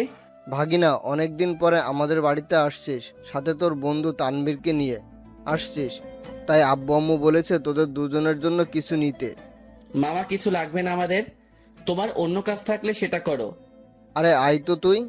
মামা আমাকে টেনে নিয়ে যায় আর একটা পাঞ্জাবির দোকানে নিয়ে যায়। সেখানে আমি দাঁড়াই আছি আর মামা দোকানদারের সাথে কথা বলতে ব্যস্ত। অন্তর, এদিকে আয় তো। আমি মামার কাছে গেলাম। দেখ তো পাঞ্জাবিটা পছন্দ হয় কিনা। মামা আমাকে লাল কালারের পাঞ্জাবি দেখালো। মামা, লাল কেন? আমার তো বিয়ে না। বিয়ে হোক আর না হোক, কিন্তু এটা আমার পছন্দ হয়েছে আর আমি চাই বিয়েতে এটা তুই পরবি। তবে ভাগিনা, এটাতে তোরে বেশ মানাবে। আচ্ছা, তোমার পছন্দ হয়েছে তাহলে নাও। তারপর মামা পাঞ্জাবিটা নিয়ে নেয় আর আমাকেও বলে তানভীরের জন্য একটা পাঞ্জাবি দেখতে। আমিও তানভীরের জন্য একটা পাঞ্জাবি দেখি আর মামাও সেটা কিনে নেয়। হয়েছে মামা, এবার খুশি? এমন ভাবে কথাগুলো বললা মনে হয় আমাকে বিয়ে করানোর প্ল্যান করে আছো। সেটাই তো। কি? না মানে সেটাই তো, যাতে তোকে একটা বিয়ে করাই দিতে পারি। ধুর মামা, আপাতত একটু শান্তি দাও আমারে। বিয়ে করলে তো তোমার মতো হাল হবে আমার। আচ্ছা চল। আমি মামার সাথে যেতে লাগি। আমরা বাজারে হাঁটতে লাগলাম আর মামাও টুকিটাকি বাজার নিতে ব্যস্ত। আমিও মামার সাথে ঘুরে ঘুরে দেখতে লাগলাম আর তখনই একটা শাড়ির দোকানে চোখ পড়লো। যেখানে বাহির থেকে একটা শাড়ি দেখা যাচ্ছিল, যার রং ছিল গোলাপি। শাড়িটা দেখে তারিনের কথা মনে পড়ল, আর তারিনের পছন্দের কালারও গোলাপি। যেদিন প্রথম তারিনকে দেখি, সে গোলাপি জামা পরে কলেজে আসছিল, যা দেখে প্রায় কলেজের সকলেই তার দিকে তাকিয়েছিল। আর আমি তো দেখেই লাট্টু হয়ে গেছিলাম। আর সেদিনই তারিনকে আমার ভালো লেগে যায়। এরপর তারিনের পিছেই পড়ে যাই, আর প্রায় একটা সপ্তাহের মতো পিছে পড়েছিলাম। এরপর একদিন তানভীর শালা সাহস জাগিয়ে দেয় আর প্রপোজ করি, আর সেও সাথে সাথে অ্যাকসেপ্ট করে নেয় আর বলে নাকি সেও নাকি আমাকে পছন্দ করত, কিন্তু আমার রাগের জন্য আমার সামনেও আসতেও ভয় পেত। আসলে আমি সব সময় নিজেকে শান্ত রাখার চেষ্টা করি, কিন্তু যখন রেগে যাই তখন শান্ত হতে অনেক সময় লাগে। আর যার উপর রেগে যাই তাকে সহজে ক্ষমা করি না। কিন্তু তারিনের ব্যবহারটা আমার মোটেও ভালো লাগেনি।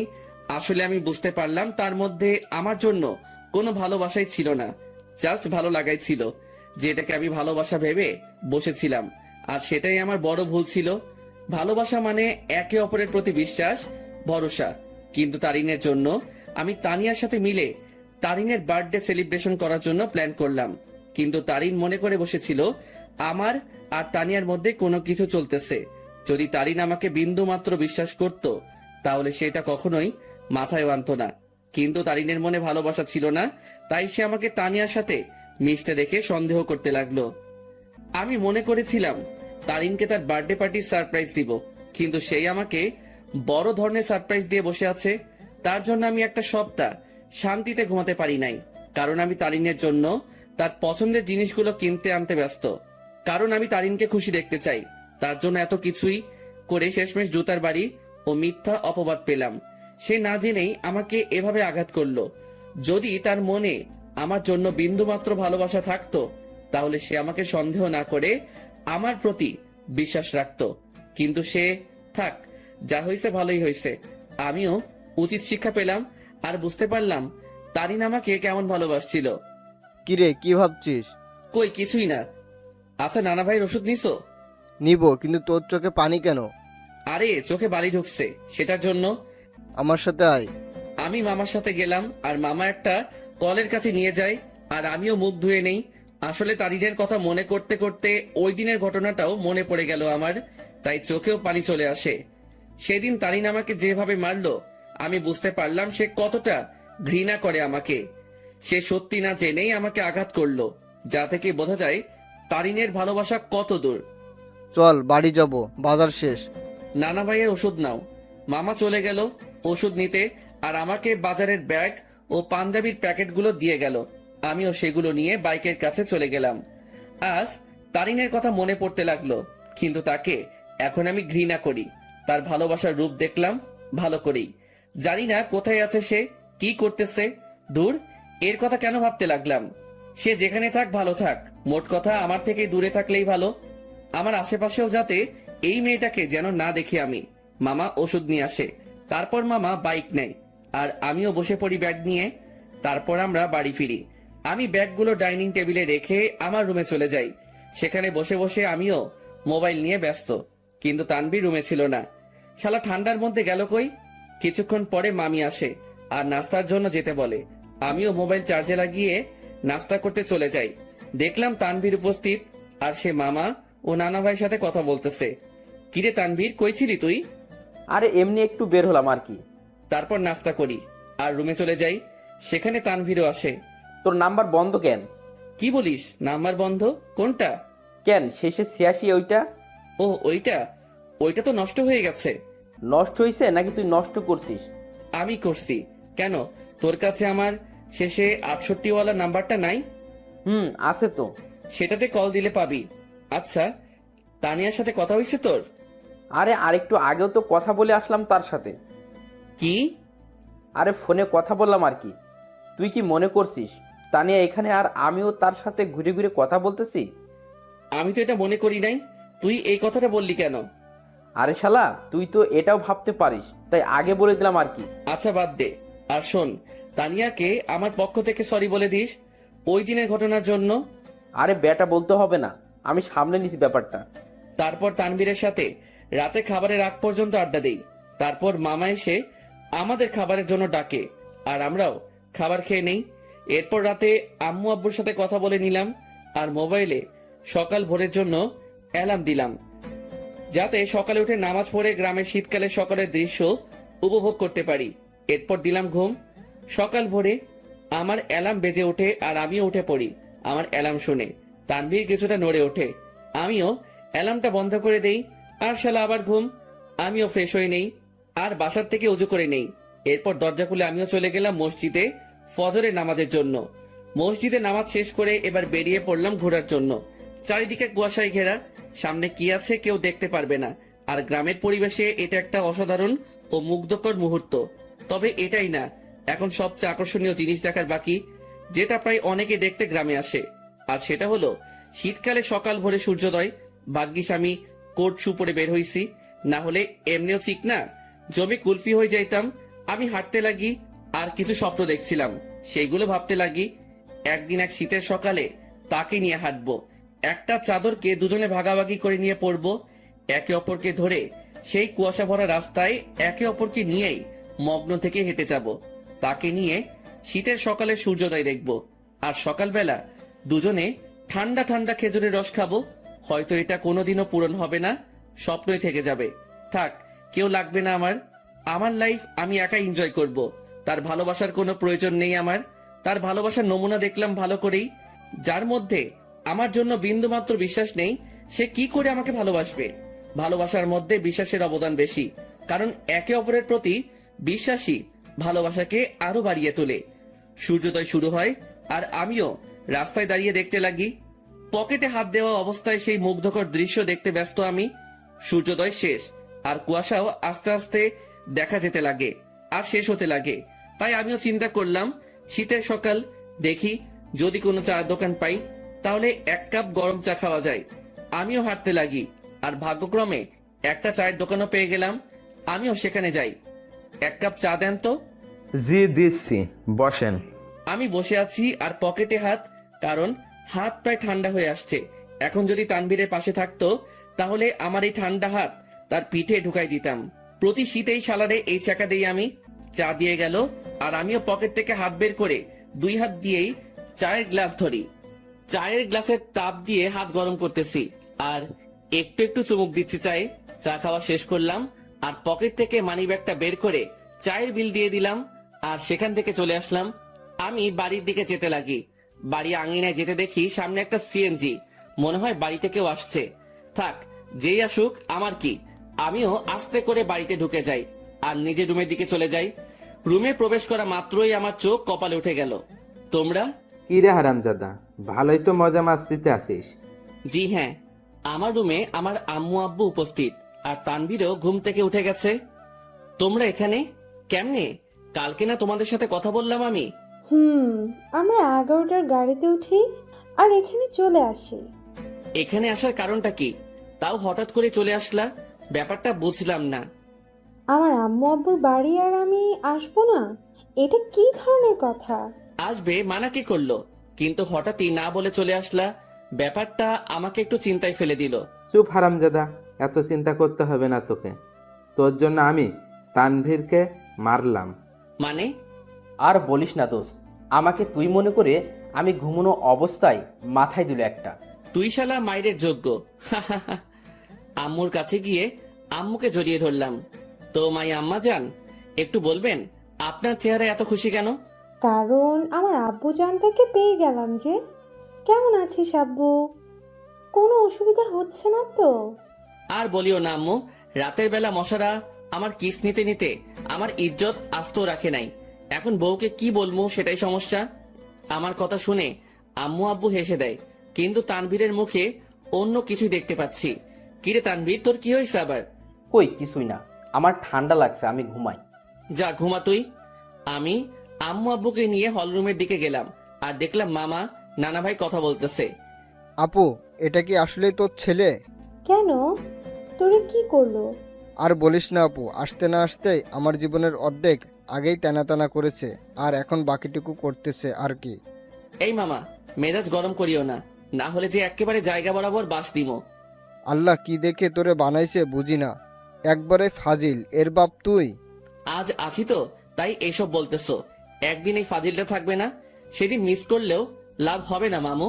প্রথম কথা, তুই ফাজিল না, শয়তানের নানা, আর শয়তান মরে না, বুঝছস? ওকে, দেখা যাবে। মামা ভাগিনার ঝগড়া শেষ হয়েছে? হয় নাই, আরো বাকি আছে। মামু, মেজাজটা কিন্তু 440 করছো। কোন সময় কোন অঘটন ঘটাই দেই আর তোমারে ফাঁসাই দিব কিন্তু। কেন, কি করবি তুই? বেশি কিছু না, গ্রামে কোনো এক আন্টিকে টাকা দিয়ে ভাড়া করে আনবো। কেন, গ্রামের মহিলা এনে কি করবি? বেশি কিছু না, তারে বলবো তোমার জিএফ হিসেবে নিজেকে পরিচয় দিতে, বাকিটা মামি সামলাবে আর কি। কথাটা শুনে আব্বু আম্মু নানা ভাই হেসে দিল, আর মামার মুখের রিয়াকশন দেখে আমার হাসি আসতেছে। মামা ফুল শক খেয়ে গেল। ওরে খোদারে, আমার জীবন শেষ করার জন্যই জন্মাইছে। হারামজাদা বজ্জাত, কি জিনিস রে তুই? এই আপু, এটা কি আসলে তোর ছেলে? আমার সন্দেহ হচ্ছে, এটাকে মনে হয় ভুল করে নিয়ে নিচ্ছিস তুই। আম্মু আব্বু হাসতেছে কারণ তারা ভালো করেই জানে মামা ভাগিনার কাণ্ড। এভাবে কিছুক্ষণ মজা করে রুমে চলে যাই। সকালে নাস্তার সময় আমরা সকলে একত্রে হই। আমি, আব্বু, মামা, নানা ভাই, শান্ত, তানভীর, আমরা সকলে নাস্তা করে নিলাম। অন্তর, তুই এমন কেন? আমি আবার কি করলাম? বাবা রে, তুই কি আমাদের কিছুই মনে করিস না? আরে কি হয়েছে, কান্না করতেছো কেন? সমস্যা কি একটু বলো তো, কি করলাম আমি? আমি আব্বুকে জড়িয়ে ধরলাম। যদি কোনো ভুল কিছু করে থাকি ক্ষমা করে দিও। আর ওই দিনের ব্যাপারটার জন্য সরি। আসলে মাথা ঠিক ছিল না, তাই কথা বলতে ইচ্ছে করতেছিল না। তাই রাগ করে টেবিল থেকে গ্লাস ফ্লোরে ছুঁড়ে মারি। আব্বু আমাকে খুব শক্ত করে জড়িয়ে ধরে। আমি বুঝতে পারলাম আব্বুর মনে কিছু একটা চলতেছে, কিন্তু কি তা বুঝতে পারতেছি না। আচ্ছা আব্বু, চলো একটু ঘুরে আসি দুজন মিলে। চল। আমি আব্বুকে নিয়ে গ্রামে ঘুরতে গেলাম আর দুপুর পর্যন্ত ঘুরলাম। এরপর বাসায় আসলাম। অন্তর, তুই সত্যি কি ভালো আছিস? তোর মনে কোনো কষ্ট নেই তো? আমাকে দেখে কি মনে হয় তোমার আমি কষ্টে আছি? কষ্টে থাকলে কেউ তিরিং বিরিং করে ঘুরে বেড়ায় নাকি? মজা মস্তি করে নাকি? আল্লাহর রহমতেই ভালো আছি আমি। তবে তোমার কেন মনে হচ্ছে আমি ভালো নেই? না, এমনি। আচ্ছা চল ভিতরে যাই। আমরা ভিতরে গেলাম।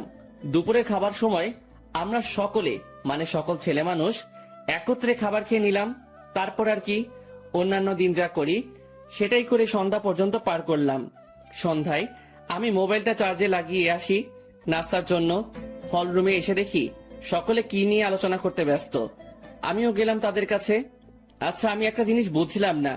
আমি আর তানভীর যেদিন আসলাম সেদিন থেকে তোমরা আমাকে ছাড়া বাকি সবাই আলোচনা সভা তৈরি করে আলোচনা করতে ব্যস্ত। এখন আজকে আব্বু আম্মু আসলো, আজকে আব্বুকে নিয়েও তোমরা শুরু করে দিলে। আসলে কি এমন আলোচনা করতেছো তোমরা? আমার কথাগুলো শুনে সবাই থমকে গেল। মনে হয় আমি তাদের কাছে তাদের জান চাইছি। কিছু না রে, এমনি আড্ডা চলতেছে আর কি। মামা, নানা ভাই তারা এতই ফ্রেন্ডলি যে তাদের সাথে আড্ডা দিতে হেব্বি মজা হয়। তুইও আয়। আমি তাদের কাছে গিয়ে আড্ডা দিতে ব্যস্ত, কিন্তু সকলের চেহারায় অন্য কিছু দেখতে পাচ্ছি আমি। তারা আমার থেকে কথা লুকাচ্ছে তা আমি শিওর, কিন্তু কি সেটা জানি না। তবে আমাকে জানতে হবে। সন্ধ্যায় সকলে নাস্তা করে নিলাম। আমি একটু বাইরে যাব। আচ্ছা যা, কিন্তু 9টার আগে বাসায় আসবি। আচ্ছা। তারপর আমি বাইরে গেলাম। কিছু দূর হাঁটতেই মনে পড়লো মোবাইলের কথা, যেটা আমি চার্জে দিয়ে আসছি। তাই আমিও আবার বাড়ির দিকে গেলাম। দরজা মুখোমুখি দেওয়া, আর আমি হল রুমে যেতেই দেখি সেখানে কেউ নেই। কিরে, আমি আসার আগ পর্যন্ত তো আব্বু, নানা ভাই, মামা, তানভীর এখানেই ছিল, তাহলে কই গেল? আমিও আমার রুমের দিকে যাই, আর চার্জ থেকে মোবাইলটা নিয়ে বেরিয়ে আসতেই নানুর রুম থেকে কথা বলার আওয়াজ পাই। আব্বু, আমি তানভীরের কাছ থেকেই সকল কথা শুনে তাকে তোমাদের কাছে পাঠালাম। শুধু তাই না, তারিনও আমাকে কল দিয়ে সত্যিটা বলে যে সে কি কি করছে অন্তরের সাথে। প্রথম আমারও রাগ উঠছিল, তারপর তারিন কান্নাকাটি করতে লাগে আর সে তার ভুল বুঝতে পারে। তোমাদেরও সবটুকু বললাম, অন্তরকে বুঝতে দিই নাই। আমরা তার কষ্ট সম্পর্কে অনেক আগেই জেনে গেছি। রেহেনা, মা শোন, আমাদের বুদ্ধিমতো অন্তরকে এখানে আনলাম আর আটকে রাখলাম। তাকে বুঝতেও দিই নাই যে আমরা এখানে তার বিয়ের ব্যবস্থা করছি। আমি কথাগুলো শুনে নিস্তব্ধ হয়ে গেলাম। খুব বড় ধরনের শখ খেলাম আমি। তার মানে আমাকে এই কারণে আম্মু নানার বাড়িতে পাঠাইছে। আমি কি বলবো বা করব কিছুই বুঝতে পারলাম না। আমি মোবাইল নিয়ে আস্তে করে বাহিরে যাই, আর নানুর রুমের জানালা খোলা, সেটা দিয়ে আমি কোনো মতে নিজেকে আড়াল করে বাইরের থেকে তাদের দেখতে ও কথাগুলো শুনতে লাগি। এখানে আম্মু তারিনের কথা বলল, কিন্তু এখানে তারিন কোথা থেকে আসবে? আর তখনই দুইটা মেয়েকে দেখলাম। মেয়েগুলো আর কেউ না, সেই মেয়ে যেগুলো আমাদের সাথে আমাদের বাড়িতে আসছে। তাদের চেহারায় এখনো পর্দা করা, তবে তারা তাদের পর্দা খুলতে লাগে। তাদের পর্দা খোলা শেষ, কিন্তু আমি তাদের পিছনের অংশটুকুই দেখতে লাগলাম। এরপর তারা দুজনেই ঘুরতেই সেই লেভেলে শক খেয়ে গেলাম আমি, কারণ আমি তাদের চেহারা দেখলাম। যে মেয়েটা আমার মাথা খাইছে সেটা আর কেউ না, তারিন। আর তার পাশের মেয়েটা হচ্ছে তানিয়া। কি ধোকা দিল রে দুইটাই! ভাইরে ভাই, কি জিনিস এরা! আমার আগেই সন্দেহ হয়েছিল এই দুইটার উপর, তবে চেহারা দেখার ইচ্ছা ছিল, কিন্তু দেখতে পারি নাই। আন্টি দেখুন, আপনার কথা মতো আমিও এই দুজনকেই নিয়ে আসি আমাদের সাথে, আর অন্তরকে বুঝতেও দিই নাই এই দুই বোরকাওয়ালি আর কেউ না, তানিয়া ও তারিন। কিন্তু আন্টি, আপনি হয়তো এই মেয়েটাকে মাফ করতে পারেন, কিন্তু আমি কোনোদিনও মাফ করব না। এই মেয়েটা আমার বন্ধুটার মনে গুরুতরভাবে আঘাত করেছে, আর আমি চাই না এই মেয়েটা অন্তরের জীবনে আর আসুক। কিন্তু আপনার কথা রাখার জন্য আমি একে আমাদের সাথে নিয়ে আসি। শালা তানভীরও আমার সাথে 2 নাম্বারই করলো। সে আমাকে গোপনে হলেও তো আমাকে বলতে পারতো, কিন্তু শালাও বেইমানি করলো। তানভীর প্লিজ, আল্লাহর দোহাই লাগে, আমাকে মাফ করে দাও। আমি সত্যিই অজান্তে এমনটা করছি। আমি অন্তরকে হারাইতে চাই না, প্লিজ আমার অন্তরকে ফিরিয়ে দাও। কথা দিচ্ছি আর এমন হবে না, কোনোদিনও না। এই, তুমি এভাবে কথা বলতেছো কেন? তারিন তো তার ভুল বুঝতে পারছে, তাহলে কেন ওকে কথা শোনাচ্ছ তুমি? তুমি কি ভুলে গেছো এই মেয়েটা কি অপবাদ দিয়েছিল তোমাকে ও অন্তরকে? আর ভুলে গেলেও কিভাবে অন্তরকে জুতার বাড়ি দিচ্ছে? এই মেয়ে ক্ষমার যোগ্য না। তানভীর বাবা শোন, আমি জানি আমার ছেলেটার সাথে কি করলো তারিন, কিন্তু সে তো তার ভুল বুঝতে পারলো। আর আমি আমার ছেলেকে চিনি ভালো করে, সে নিশ্চয়ই তারিনকে ক্ষমা করে দিবে। কিন্তু আন্টি, আমার মনে হয় না অন্তর এই মেয়েটাকে ক্ষমা করবে। আমি অন্তরকে ভালো করে চিনি, কারণ অন্তরের সাথে কেউ শত্রুতামি করলেও অন্তর ক্ষমা করে দিতে পারে, কিন্তু এই মেয়েটা অন্তরের মন ভাঙছে। তাই তো বাবা, আমরা অন্তর ও তারিনের বিয়ের ব্যবস্থা করেছি, যাতে বিয়ের পর অন্তর তারিনকে বুঝতে পারে আর ক্ষমাও করে দেয়। আর এই জন্যই আগামীকালেই অন্তর ও তারিনের বিয়ে দিব আমরা সকলে মিলে। তানভীর, আমি অন্তরকে না পেয়ে মরেই যাব। দেখো তানভীর, আমি জানি আমি অনেক বড় ভুল করছি, কিন্তু বিশ্বাস করো অন্তরকে আমি নিজের থেকেও বেশি ভালোবাসি। তানভীর, আমি তোমার পায়ে পড়ি, একমাত্র তুই পারিস অন্তরকে আমার করে দিতে। এই মেয়ে দূরে থাক আমার থেকে। আর আন্টি আঙ্কেল যেহেতু আপনার অন্তরকে না জানিয়ে অন্তরের বিয়ের ব্যবস্থা করছেন, যদি অন্তর জানতে পারে যে আপনাদের প্ল্যানে আমি জড়িত, তাহলে অন্তর আমাকে কখনোই ক্ষমা করবে না। তাই আপনারাও কেউ বলিয়েন না যে আমি আপনার সাথে ছিলাম। কিন্তু তানভীর, আমি তো সত্যিটা জেনেই গেছি। আর কথা রইল বিয়ের, সেটা তখনই হবে যখন আমি এখানে থাকবো। তার আগেই আমি এখান থেকে কেটে পড়বো। ঠিক আছে বাবা, আমরা এটা বলবো না যে তুমি সব জানতে। আমরা ব্যাপারটা লুকাবো অন্তর থেকে। এবার আমার সামনে সকল সত্য চলে আসলো। বাহ, ভালোই তো প্ল্যান করছে। আর কি বললো তারিন? সে আমাকে ভালোবাসে, তাই না? আর ভালোবাসা লাগবে না, বিয়ে তো দূরে থাক, তার চেহারাও দেখতে আমি ইচ্ছুক নই। আমিও চলে গেলাম। কোনো মতে রাত 8টা পর্যন্ত বাইরে কাটালাম। আমি বাড়ি আসলাম আর দেখলাম তারা কথা বলতেছে। আমি তো এখন জেনেই গেছি তাদের কি নিয়ে আলোচনা হতো এতদিন। তারা আমার থেকে কথা লুকাইছে, এবার আমিও তাদের বুঝতে দিব না আমিও তাদের গোপন কথাটা জেনে গেছি। সকলে মিলে রাতের খাবারটা খেয়ে নিলাম, তবে আমি চুপচাপ ভাবে থাকি আর তাদের বুঝতে দেই না আমার মনে কি চলতেছে। আমি কারো সাথে কোনো কথা না বলে চলে যাই রুমে। কিরে, কি করিস? কিছু না। কিরে, এভাবে চুপচাপ আসিস কেন? আমার ঘুম আসতেছে। Bye, good night. আমি কম্বলটা গায়ের উপর দিয়ে শুয়ে পড়ি। রাত প্রায় 12টা বাজে। তানভীর ঘুমায়, কিন্তু আমি ঘুমাইনি, কারণ আমি চলে যাব এখান থেকে। কাউকে বলেও যাব না। আমিও উঠে আমার ব্যাগ গুছিয়ে নিয়ে রেডি হয়ে আস্তে করে ব্যাগ নিয়ে রুম থেকে বেরিয়ে পড়ি আর আস্তে করে দরজা খুলে বাসার বাইরে চলে যাই। আমাদের বাড়ি থেকে বাস স্টেশন প্রায় হেঁটে গেলে 15 মিনিটের রাস্তা, আর আমিও ব্যাগ নিয়ে হাঁটতে লাগি। বাস স্টেশন প্রায় হেঁটে গেলে 15 মিনিটের রাস্তা, আর আমিও ব্যাগ নিয়ে হাঁটতে লাগি। আমি কোনো মতে বাস স্টেশনে পৌঁছে যাই। সেখানে গিয়ে মামা তানভীরকে SMS করে দেই যে আমি চলে যাচ্ছি, আমার জন্য চিন্তা না করতে। ব্যাস, মেসেজ দিয়ে মোবাইলটা অফ করে দেই আর বাস স্টেশনে বসে আছি। আজ আমি আমার আপন মানুষগুলো থেকে দূরে চলে যাব, তবে জানি না কোথায় যাব আমি। তবে আপাতত আমি আমার এলাকার দিকেই যাব, এরপর না হয় অন্য কোনো কিছু ভাববো আমি। ভাগ্যক্রমে একটা বাস আসে আর আমি উঠে পড়ি। আমি বাসের মধ্যে ড্রাইভারের পিছনের সিটে বসি। সেখানে টিকিট বাকি ছিল, তাই আমিও নিয়ে নেই। মোট কথা, তাদের থেকে দূরে চলে যেতে চাই আমি। আর তারিন, যে কিনা আমাকে অনেক কষ্ট দিল, সে আমার আম্মু আব্বুকে ভালোই পটাতে পারলেও সে কোনো দিনও আমাকে পাবে না, কারণ সে আমার মনে গুরুতরভাবে আঘাত করলো, যা সহজেই মিটবে না।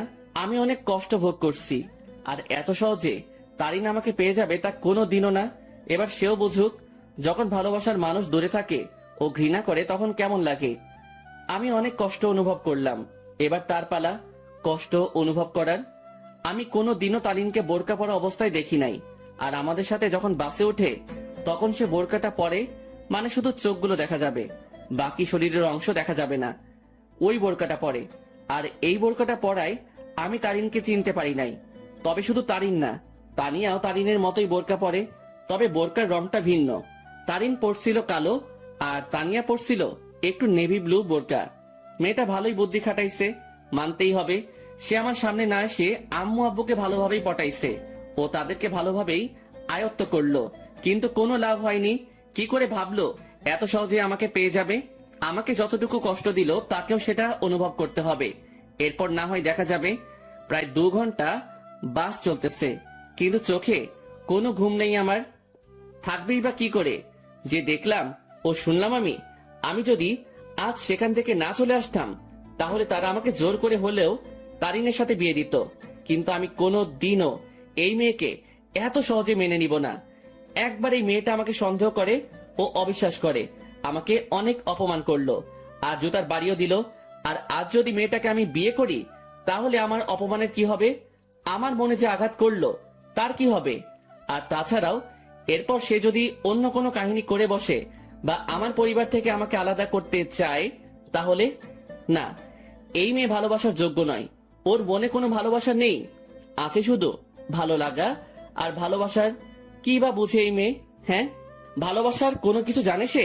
ভালোবাসা কি সেটা জানে নাকি? যদি সে সত্যিকারই আমাকে ভালোবাসতো তাহলে আমার উপর ভরসা রাখতো, কিন্তু সে। বাসের ব্রেক কাজ করতেছে না। কথাটা শুনে সেখানে থাকা যাত্রীরা ও আমি সব খেয়ে গেলাম। কি বলতেছেন আপনি এসব? বাসের ব্রেক কাজ করতেছে না, হঠাৎ করেই ব্রেক কাজ করা বন্ধ করে দিয়েছে। ড্রাইভারের কথা শুনে যাত্রীরা আতঙ্কে ও ছোটাছুটি চিৎকার চেঁচামেচি শুরু করে দেয়। আরে আপনারা শান্ত হন সবাই, প্লিজ এভাবে উত্তেজিত হবেন না। আর তখনই সামনে থেকে একটা ট্রাক আসে আর বাসের সাথে ট্রাকের ধাক্কা লাগে। এক মুহূর্তেই সকল কিছু পরিবর্তন হয়ে গেল। আমার চোখ ঝাপসা হয়ে আসছে, তবুও চোখে একবার আশেপাশে দেখে নেই। মৃত্যু আমার চলে আসছে, আর আমার জীবনের সমাপ্তি হয়তো এইভাবেই হওয়ার ছিল। আর কিছুক্ষণের মধ্যে অন্তর সেখানে মারা যায়। বাসে প্রায় 40 জনের মতো ছিল, যার মধ্যে অনেকেই গুরুতর আহত হয়। আর সামনে থাকা ড্রাইভারও শেষ। বাসটি সামনে স্টেশন থেকে যাত্রী নেওয়ার কথা ছিল, হয়তো আর যাত্রী নেওয়া হলো না। কিছুক্ষণ পরেই সেখানে উদ্ধারকর্মী ও অ্যাম্বুলেন্স আসে ও তাদের কাজ করতে ব্যস্ত। সকালবেলা তানভীরের মোবাইল বেজে ওঠে। হ্যালো। অপর পাশ থেকে কথা শুনেই তানভীরের মোবাইল হাত থেকে পড়ে যায়। তানভীর পাগলের মতো ব্যবহার করতে শুরু করে, আর তানভীর অন্তরের মামাকে নিয়ে সেও সকাল সকাল বেরিয়ে পড়ে। তানভীর ও অন্তরের মামা জায়গা মতো চলে যায়। তাকে একজন পুলিশ ফোন দেয় আর ঠিকানাটাও দেয়, আর বলে সেখানে চলে আসতে, আর তানভীরও সেখানে চলে যায়। তানভীর, কি হয়েছে? তুই এখানে আনলি কেন? তানভীর চুপ হয়ে আছে। জি, আপনার নাম কি তানভীর? জি। আসুন আমার সাথে। আসলে ডেড বডির পকেট থেকে আমরা একটা মোবাইল পাই, আর সেটা অন করেই সেখানে আপনার নাম্বার দেখতে পাই, যেখানে লেখা ছিল তানভীর বেস্ট। তাই আপনাকে কল দিলাম। কার ডেড বডির কথা হচ্ছে অফিসার? আসুন আমার সাথে। পুলিশ তানভীর ও অন্তরের মামাকে একটা রুমে নিয়ে যায়, যেটাতে ডেড বডি শোয়ানো। সেখানে সাদা চাদর মোড়ানো একটি লাশের কাছে নিয়ে যায়। তানভীর, কি হয়েছে রে? কার কি হয়েছে? কিন্তু তানভীর নিস্তব্ধ। পুলিশ অফিসার সাথে সাথে সেই লাশের মুখ থেকে সাদা চাদরটা সরায়। সাথে সাথে অন্তরের মামা লাশ দেখে থমকে যায়, কারণ এটা তার ভাগ্নে অন্তরের ডেড বডি। এই তানবীর, এটা কে? দেখতে তো পুরাই আমাদের অন্তরের মতো লাগতেছে। তানভীরের সাথে সাথে সেই বডিটা ধরে চিৎকার করে কান্না করতে লাগে, কারণ আজ তার বন্ধু তার থেকে বহুদূরে চলে গেছে, যেখান থেকে আর কোনোদিনও ফিরবে না। এই অন্তর, এভাবে শুয়ে আছিস কেন? এই এই অন্তর, দেখ ভাই, এভাবে শুয়ে থাকিস না, কথা বল ভাই। এই তুই না আমাকে ভাই ডাকছিস, আর তুই না বলতি তুই আমার কথা শুনবি, তাহলে শালা এভাবে শুয়ে আছিস কেন? এই অন্তর। এই তুই কাকে অন্তর বলতেছিস তানবীর? আমাদের অন্তর তো বাসায়। আর তখনই অন্তরের মামার মোবাইলে কল আসে, আর দেখে তার বোন কল দিছে। কি রে ভাই, কই গেছিলি? আর তানভীর, অন্তর কই? অন্তরের মামা এই কথাটা শুনে থমকে যায়, কারণ বলল অন্তর ওর বাড়িতে নেই। সাথে সাথে কল কেটে দেয় আর স্ক্রিনের দিকে তাকায়। সেখানে অন্তরের একটা মেসেজ দেখে, সেও সেটা দেখতে লাগে। সেখানে লেখা ছিল, মামা, আমি তোমাদের মনের গোপনের তথ্যটা জেনে গেছি, কিন্তু তোমরা আমার মনের অবস্থা জানো না। আপাতত আমি এই সব থেকে নিজেকে বিরত রাখতে চাই, কিন্তু বাড়িতে থাকলে আমি শিওর তোমার আমাকে বিয়ে দিয়েই ছাড়বা, তাই বাধ্য হয়ে আমাকে চলে যাইতেই হইতেছে। ভালো থাকিও আব্বু আম্মু, নানা ভাই, নানু, তানভীর, শান্তা, মামি, আর তোমাদের বাসার সেই গেস্টগুলোর খেয়াল রাখিও, আর সাথে নিজেরও খেয়াল রাখিও, আর আমার জন্য দোয়া করিও। খোদা হাফেজ। তোমার জীবন তেনা তেনা কারি। অন্তর মেসেজটা দেখার সাথে সাথে সেও অন্তরের দেহটাকে ধরে কান্না করে দেয়। আপনারা একটা অ্যাম্বুলেন্স ভাড়া করে বাড়িতে নিয়ে যেতে পারেন। অন্তরের মামা একটা অ্যাম্বুলেন্স ভাড়া করে নেয়, আর সেখানে অন্তরের দেহটাকে নিয়ে রওনা হয় তাদের বাড়ির দিকে। তাদের বাড়িতে পৌঁছালো। অন্তরের মামাকে দেখে অন্তরের আম্মু সেখানে তার ভাইয়ের কাছে যায়। কি রে ভাই, কই গেছিলি? আর তানভীর, অন্তর কই? কিন্তু তার ভাই চুপ হয়ে আছে। কি রে ভাই, কথা বলিস না কেন? আর আজকে তারিনের পরিবার আসতেছে, তাদের থাকার ব্যবস্থা কর। কি রে, কথা বলিস না কেন তুই? তখনই খেয়াল করে একটা অ্যাম্বুলেন্স তাদের বাড়ির দিকে আসতেছে। কি রে ভাই, বাড়িতে অ্যাম্বুলেন্স? কার কি হয়েছে আবার? কিন্তু তার ভাই নিস্তব্ধ হয়ে আছে, মুখে কোনো কথা নেই। বলতে গেলে জিন্দা লাশ যে জীবিত আছে, কিন্তু কথাবার্তা নেই। সাথে সাথে অন্তরের মামা তার বোনকে জড়িয়ে ধরে কান্না করে দেয়। কি রে মিলন, এইভাবে কান্না করতেছিস কেন? কি হয়েছে রে ভাই? আর তখনই তিনি দেখে সেই অ্যাম্বুলেন্স তাদের আঙিনায় এসে থামে। অ্যাম্বুলেন্স থেকে তানভীর বের হয়। তাকে দেখে সেখানে থাকা অন্তরের আব্বু আম্মু থমকে যায়। এই তানভীর, তুই অ্যাম্বুলেন্স থেকে নামলি যে? আর অন্তর কই রে? সে কি তোমাদের সাথে গেছে নাকি? নাকি তোরা সব বলে দিছিস তাকে? সাথে সাথে তানভীর তাকে জড়িয়ে ধরে কান্না করতে লাগে। কিরে তানভীর, কান্না করতেছিস কেন? আর অন্তর কই? তানভীর, কি রে বাবা, তুই আর মিলন মিলে এভাবে কান্না করতেছিস কেন? সেখানে থাকা একটা লোক মুখের থেকে চাদরটা সরায়। লাশের চেহারা দেখেই আঙিনায় উপস্থিত অন্তরের আম্মু, আব্বু, নানা ভাই, মামি সকলেই বড় ধরনের ঝটকা খেয়ে গেল। সাথে সাথে অন্তরের আব্বু আম্মু, নানা ভাই সেই লাশের কাছে গেল, আর তারা দেখলো তাদেরই অন্তরের সেই সাদা চাদর গায়ে মরিয়ে চোখ বন্ধ করে আছে। এ এই এই আব্বু, কি রে, তুই এভাবে শুয়ে আছিস কেন? এই কি রে, কি হয়েছে তোর? কথা বলিস না কেন? অন্তর, বাবা, কি রে, এভাবে এখানে শুয়ে আছিস কেন? কি হয়েছে তোর? কথা বলিস না কেন? এই তানভীর, আমাদের অন্তর কথা বলে না কেন? ওর কি হয়েছে? নাকি তোরা সব সত্যি বলে দিছিস বলে রাগ করে আছে আমাদের উপর? কি রে তানভীর, মিলন, কথা বলিস না কেন? অন্তর এইভাবে শুয়ে আছে কেন? কিন্তু তানভীর আর তাদের মিলন মামা কান্না করেই যাচ্ছে। কাল রাতে বাস অ্যাক্সিডেন্টে উনি মারা যান।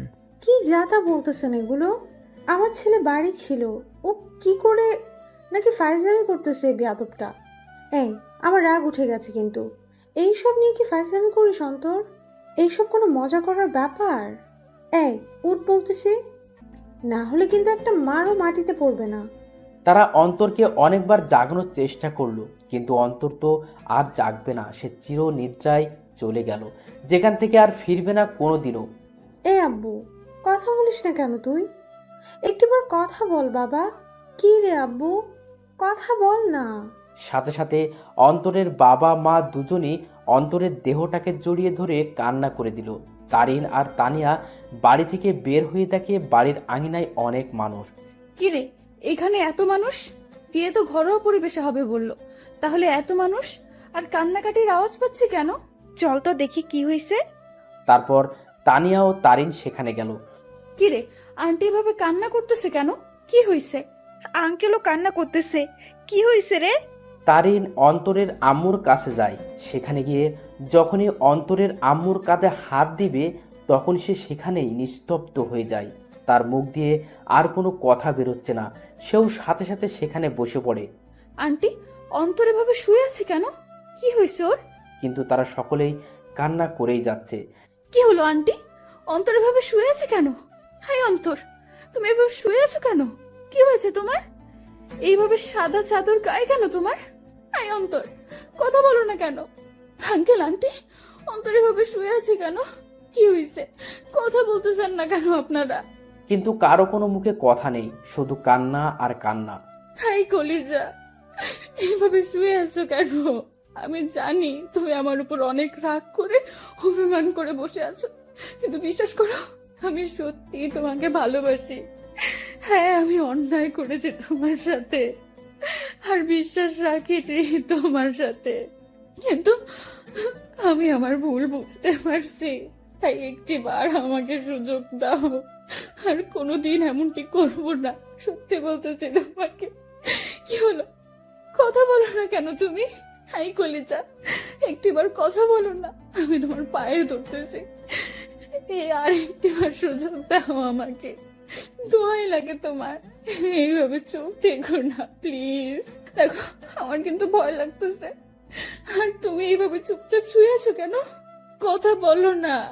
দেখো, এভাবে চুপচাপ থেকো না। আমার আর এমন ভুল আমি করবো না। সবসময় তোমার প্রতি বিশ্বাস রাখবো। হাই কলিজা, কথা বলো না কেন? কি হয়েছে তোমার? তারিন অন্তরের হাত ধরে উঠালো আর সাথে সাথে পড়ে যায়। আর তখনই তানিয়া এসে তারিনকে ধরে আর নিয়ে যেতে লাগে। আই তানিয়া, ছাড় আমাকে। আমার কলিজা কথা বলে না কেন? কি হয়েছে ওর? আমাকে ছাড় বলতেছি। তারিন, অন্তর আর কথা বলবে না রে। সে আর কোনো দিনও আমাদের সাথে কথা বলবে না, হাসি ঠাট্টাও করবে না। সে আমাদের একা করে দিল রে। রাগ তো আমার সাথে করলো, তাহলে তোরা একা কি করে হবি? আর দেখি, ছাড় আমাকে, আমি ওর কাছে যাব। ওইখানে শুয়ে আছে আমার উপর রাগ করে, আর আমার সাথে কথাও বলে নাই রাগ করে। দেখি, ছাড় আমাকে, আমি ওকে মানিয়ে নিব। দেখবি, ও আমার সাথে কথা বলবে। ছাড় বলতেছি আমাকে। তারিন সেখানেই পাগলামো শুরু করে দেয়। সে কোনো মতেই বিশ্বাস করতে পারছে না তার অন্তর শুধু তাকেই না, সকলকে ছেড়ে চলে গেল ওপারে, যেখান থেকে আর কোনোদিনও ফিরবে না। তারিন পাগলামো করতে করতে জ্ঞান হারিয়ে ফেলে আর তাকে ঘরের ভিতরে নিয়ে যাওয়া হয়। দুপুরবেলা জানাজা পড়িয়ে অন্তরকে নিয়ে যেতে লাগে তার চিরস্থায়ী স্থানে। আজ এক আব্বুর কাঁধে তার ছেলের লাশ, এক বন্ধুর কাছে তার ভাইস্বরূপ বন্ধুটির লাশ হয়ে শুয়ে আছে, আর এক হতভাগা মামা যার সাথে হাসি মজা করে বেড়ানো ভাগ্নেটার লাশের খাট বহি করে নিয়ে যাচ্ছে তার চিরস্থায়ী স্থানে। অন্তরকে কবরে শোয়ানো হয়, তাকে মাটি দেওয়া হয়। আজ সেই কবরে দাফন হয়ে গেল কারো ছেলে, কারো ভাগ্নে, কারো প্রিয় বন্ধু আর কারো ভালোবাসা। সকলকেই সেখানে অন্তরের জন্য দোয়া করে চলে যায়। তবে সেখানে বসে বসে তিনজন হতভাগা মানসিক কান্নায় ভেঙে পড়ে বসে আছে। আজ অন্তরের মামা ভাবতে লাগে সেই দিনগুলো যখনই অন্তর তাকে জ্বালিয়ে বেড়াতো, কিন্তু আজ থেকে সেই মামাকে আর কেউ জ্বালাবে না। আজ এক বন্ধু তার সুখ দুঃখ ভাগ করা বন্ধুকে হারিয়ে ফেললো। আজ একজন বাবা তার শাসন করা ছেলেটাকে হারিয়ে বসে আছে। সব সময় অন্তরকে বকা দিয়ে বেড়াতো, কিন্তু আজ থেকে সেই বকাগুলো আর কাউকে দিতে পারবে না।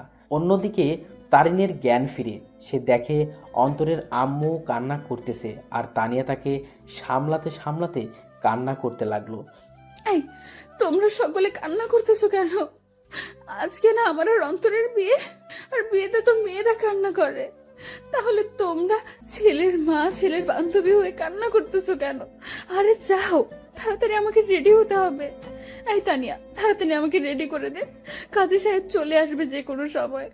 আর অন্তর রেডি হইছে, দেখ না। আর শোন, তানভীরকে বল না অন্তরকে রেডি হওয়া অবস্থায় একটু ছবি দিতে। আমি একটু দেখবো আমার কলেজাটাকে। তানভীরকে বল না অন্তরের ছবি দিতে, আমাকে রেডি করে দে। আমি শাড়ির আঁচল সামলাতে পারি না, কিন্তু ও বলছিল শাড়িতে নাকি আমাকে দারুণ মানাবে। আমি ওর জন্য শাড়ি পরবো। তারিন, কি হয়েছে?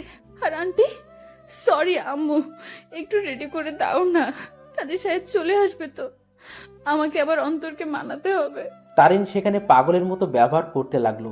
তারিনকে অনেকবার বোঝানোর চেষ্টা করা হলো অন্তর অনেক দূরে চলে গেছে, কিন্তু সে তা কোনো মতেই মানছে না। তারা বুঝতে পারলো অন্তরের অকাল মৃত্যু তারুণের মাথার এফেক্ট করেছে, তাইও সে পাগলের মতো আচরণ করতে লাগলো। তারিনের পরিবারও আসে, সবাই মিলে তারিনকে সামলানোর চেষ্টা করে, কিন্তু তারিনের মুখে একটা শব্দ, অন্তর। কিন্তু সে আর কোনোদিনও ফিরবে না। এভাবেই সমাপ্তি ঘটল এক অসমাপ্ত ভালোবাসার। একটি সন্ধ্যের জন্য একটি ভালোবাসা অপূর্ণ রয়ে গেল, শুধু থেকে গেল ভালোবাসার কিছু স্মৃতি ও অনুভূতি। ভালোবাসার মধ্যে সবচেয়ে গুরুত্বপূর্ণ হলো বিশ্বাস। একে অপরের প্রতি বিশ্বাস যত মজবুত থাকবে, ভালোবাসাও তত শক্ত হবে। সন্ধ্যের জন্য একটি ভালোবাসা সম্পূর্ণ শেষ হয়ে যায়, তবে বর্তমানে ভালোবাসার মানুষগুলোও অনেক আজব, কারণ আমরা ভুল মানুষের উপর বিশ্বাস করে ফেলি আর সঠিক মানুষকে সন্দেহ করে বসি। তাই ভালো যেহেতু বাসবেন, তার আগেই সেই ব্যক্তিটার সম্পর্কে একটু ধারণা নিয়েই তবেই ভালোবাসিয়েন আর ভালোবাসার প্রতি ভরসা রাখবেন।